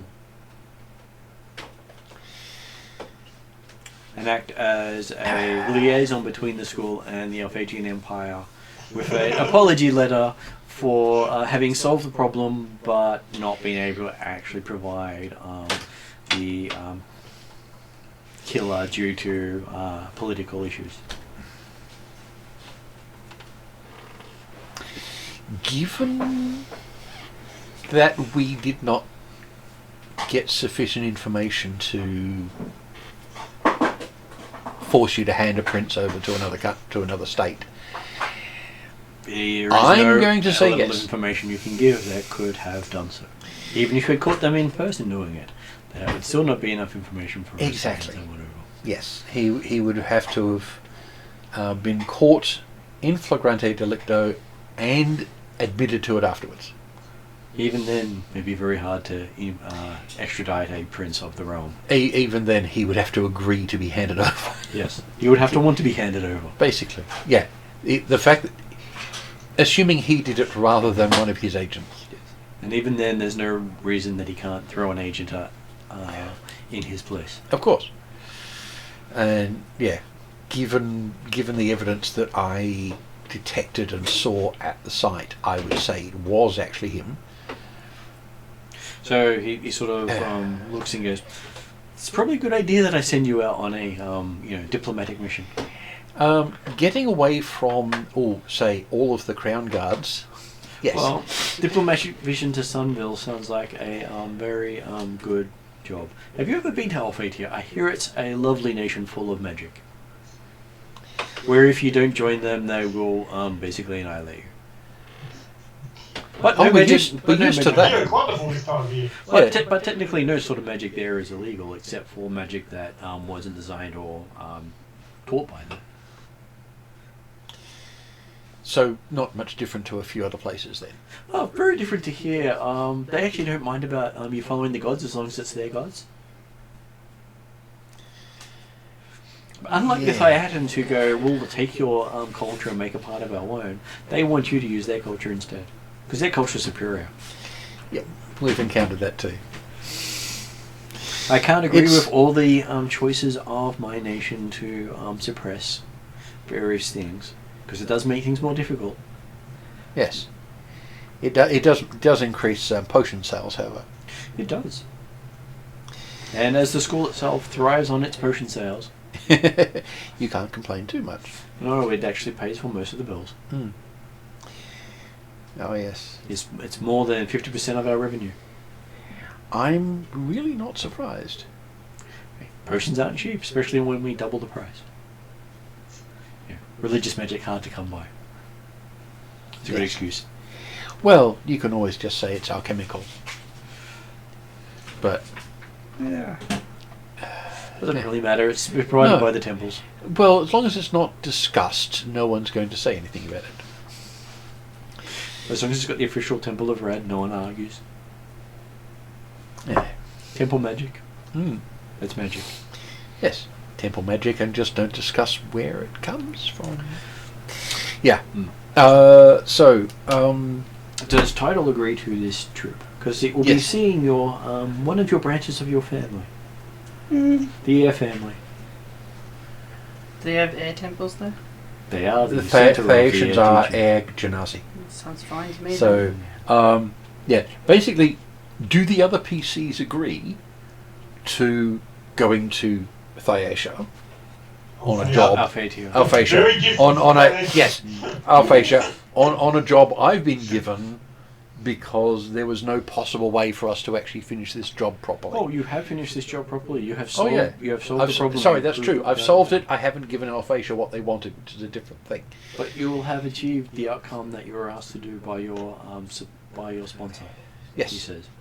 yes, and we'll have to go and visit both princesses again to thank them and to say I goodbye. was just thinking of the fact that I believe it's quite some distance to get to Alphatia.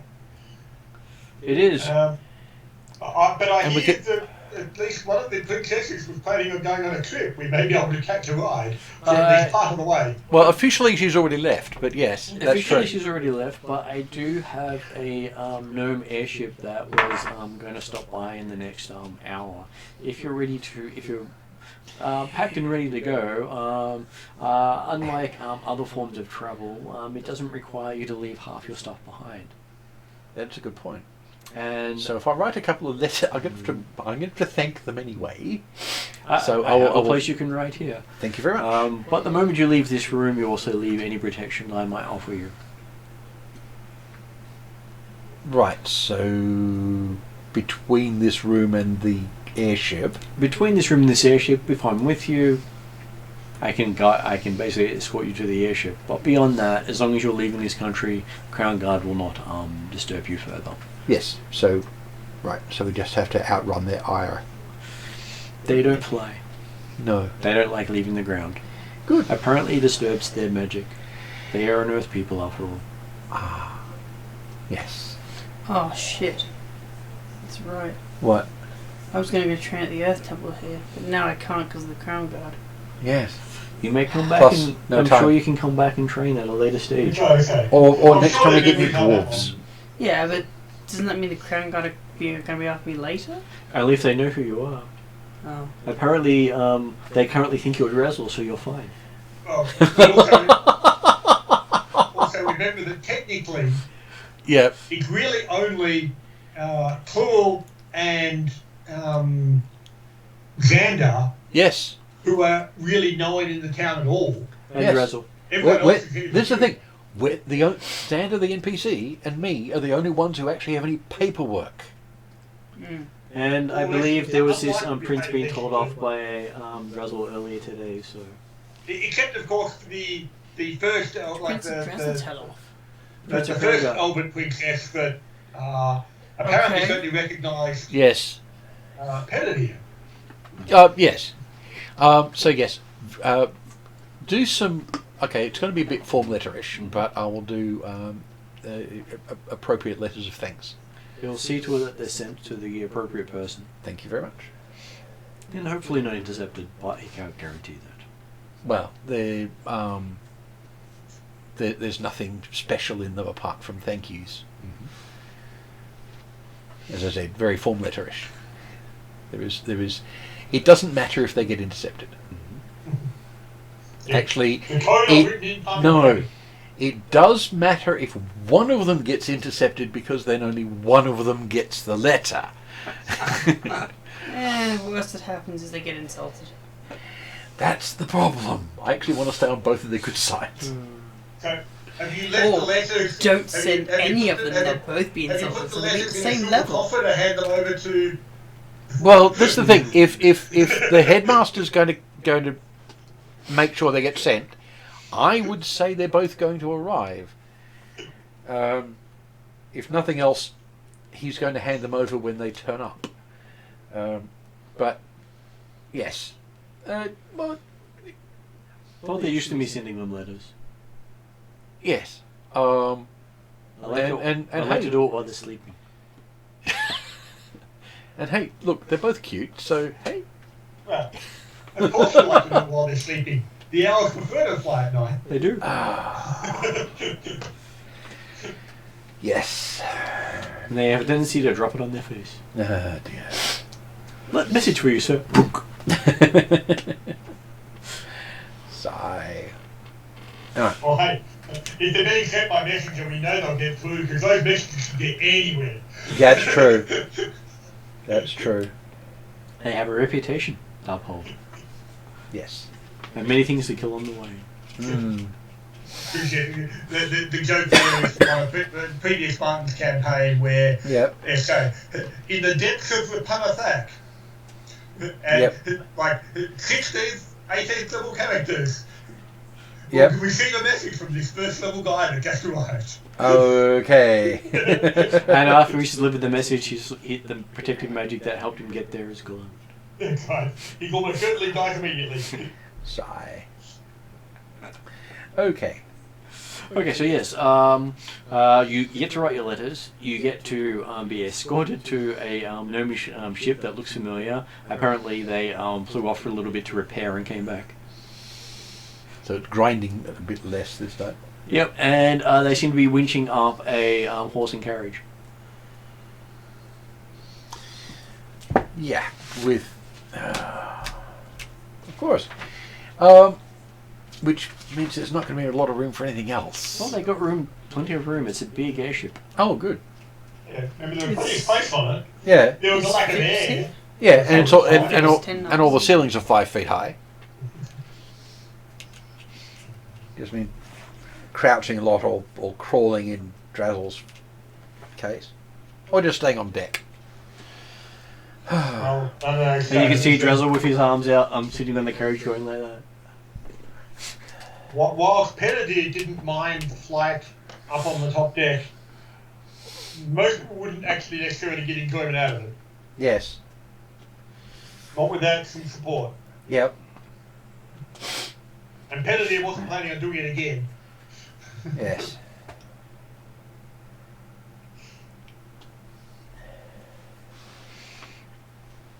You do see a school robe flutter down from Horse's mouth as it's flying up.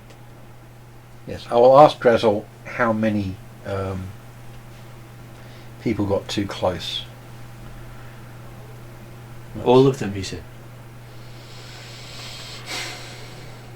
How many Well, of the more people specifically- who were of the Crown Guard got too Okay, close? the robes you saw falling down, did you spot the Crown Guard logo on them? All the Crown Guard he met got too close. Yeah, how many of them were there? Not enough. Someone's trying to call you on Skype? Yep. Yes. Someone by the name of Hannah. Okay. I think they called the wrong number. I think so, yes. Never met the person before. Mm. Weird. And I'm sure once it started up, there'd be some video spiel of, would you like to buy this?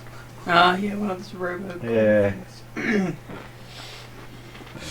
What's that coming through? So I don't know about you guys, but Yeah, That's a good point to stop for tonight. Place to leave it for the night. it is a good point. And Whether or not they potentially just before we get on board, yep. so that therefore people have brainwaves of, oh, hang on, don't forget to collect this before you leave. I.e. Olga or Xander. That's why I said you'd collected them before meeting the headmaster. Yeah. Yes, but yeah, basically, send an email out to the for the group, telling them what we've got to and saying you are presently on an airship with all of your stuff. Well, they all said they were going to watch the videos. So Yep, fair enough. they got it all on there. Yep. And basically, you are now moving on to another of the events from the Wrath of the Immortals. That was actually one of the official events. Okay. Okay. So this book is the storyline that's been bastardized to make it fit into 20 years instead of 5. Well, I was going to Okay. say, that doesn't Fair enough. surprise me that it's not the official event on the Yeah. idea that Alphasian spy getting caught in Galantry. Yeah. Sounds like a pretext to start the Galantry-Alphasian War. Yes. So basically, the ones that have happened before them, you did hear about a revolt in Theatis. Yeah. And that Alphatians were puffing themselves up and basically challenging Galantrian wizards. So you do know that one of them's going to have a bit of a trouble, even though he's the right sort of Genasi to get there. Yeah. It's just that he learnt from the wrong people. Oh. So that would be an interesting thing to happen. Okay, so I will see you tomorrow, Jeremy. That's the plan, yep. And have a good night, and I'll put this on to end credits so you can Okay. duck off when you need to. Yeah. All good. Have a good night, all. I will. night. See you tomorrow, next week, whenever. Yes. Okay, see you later. Yep.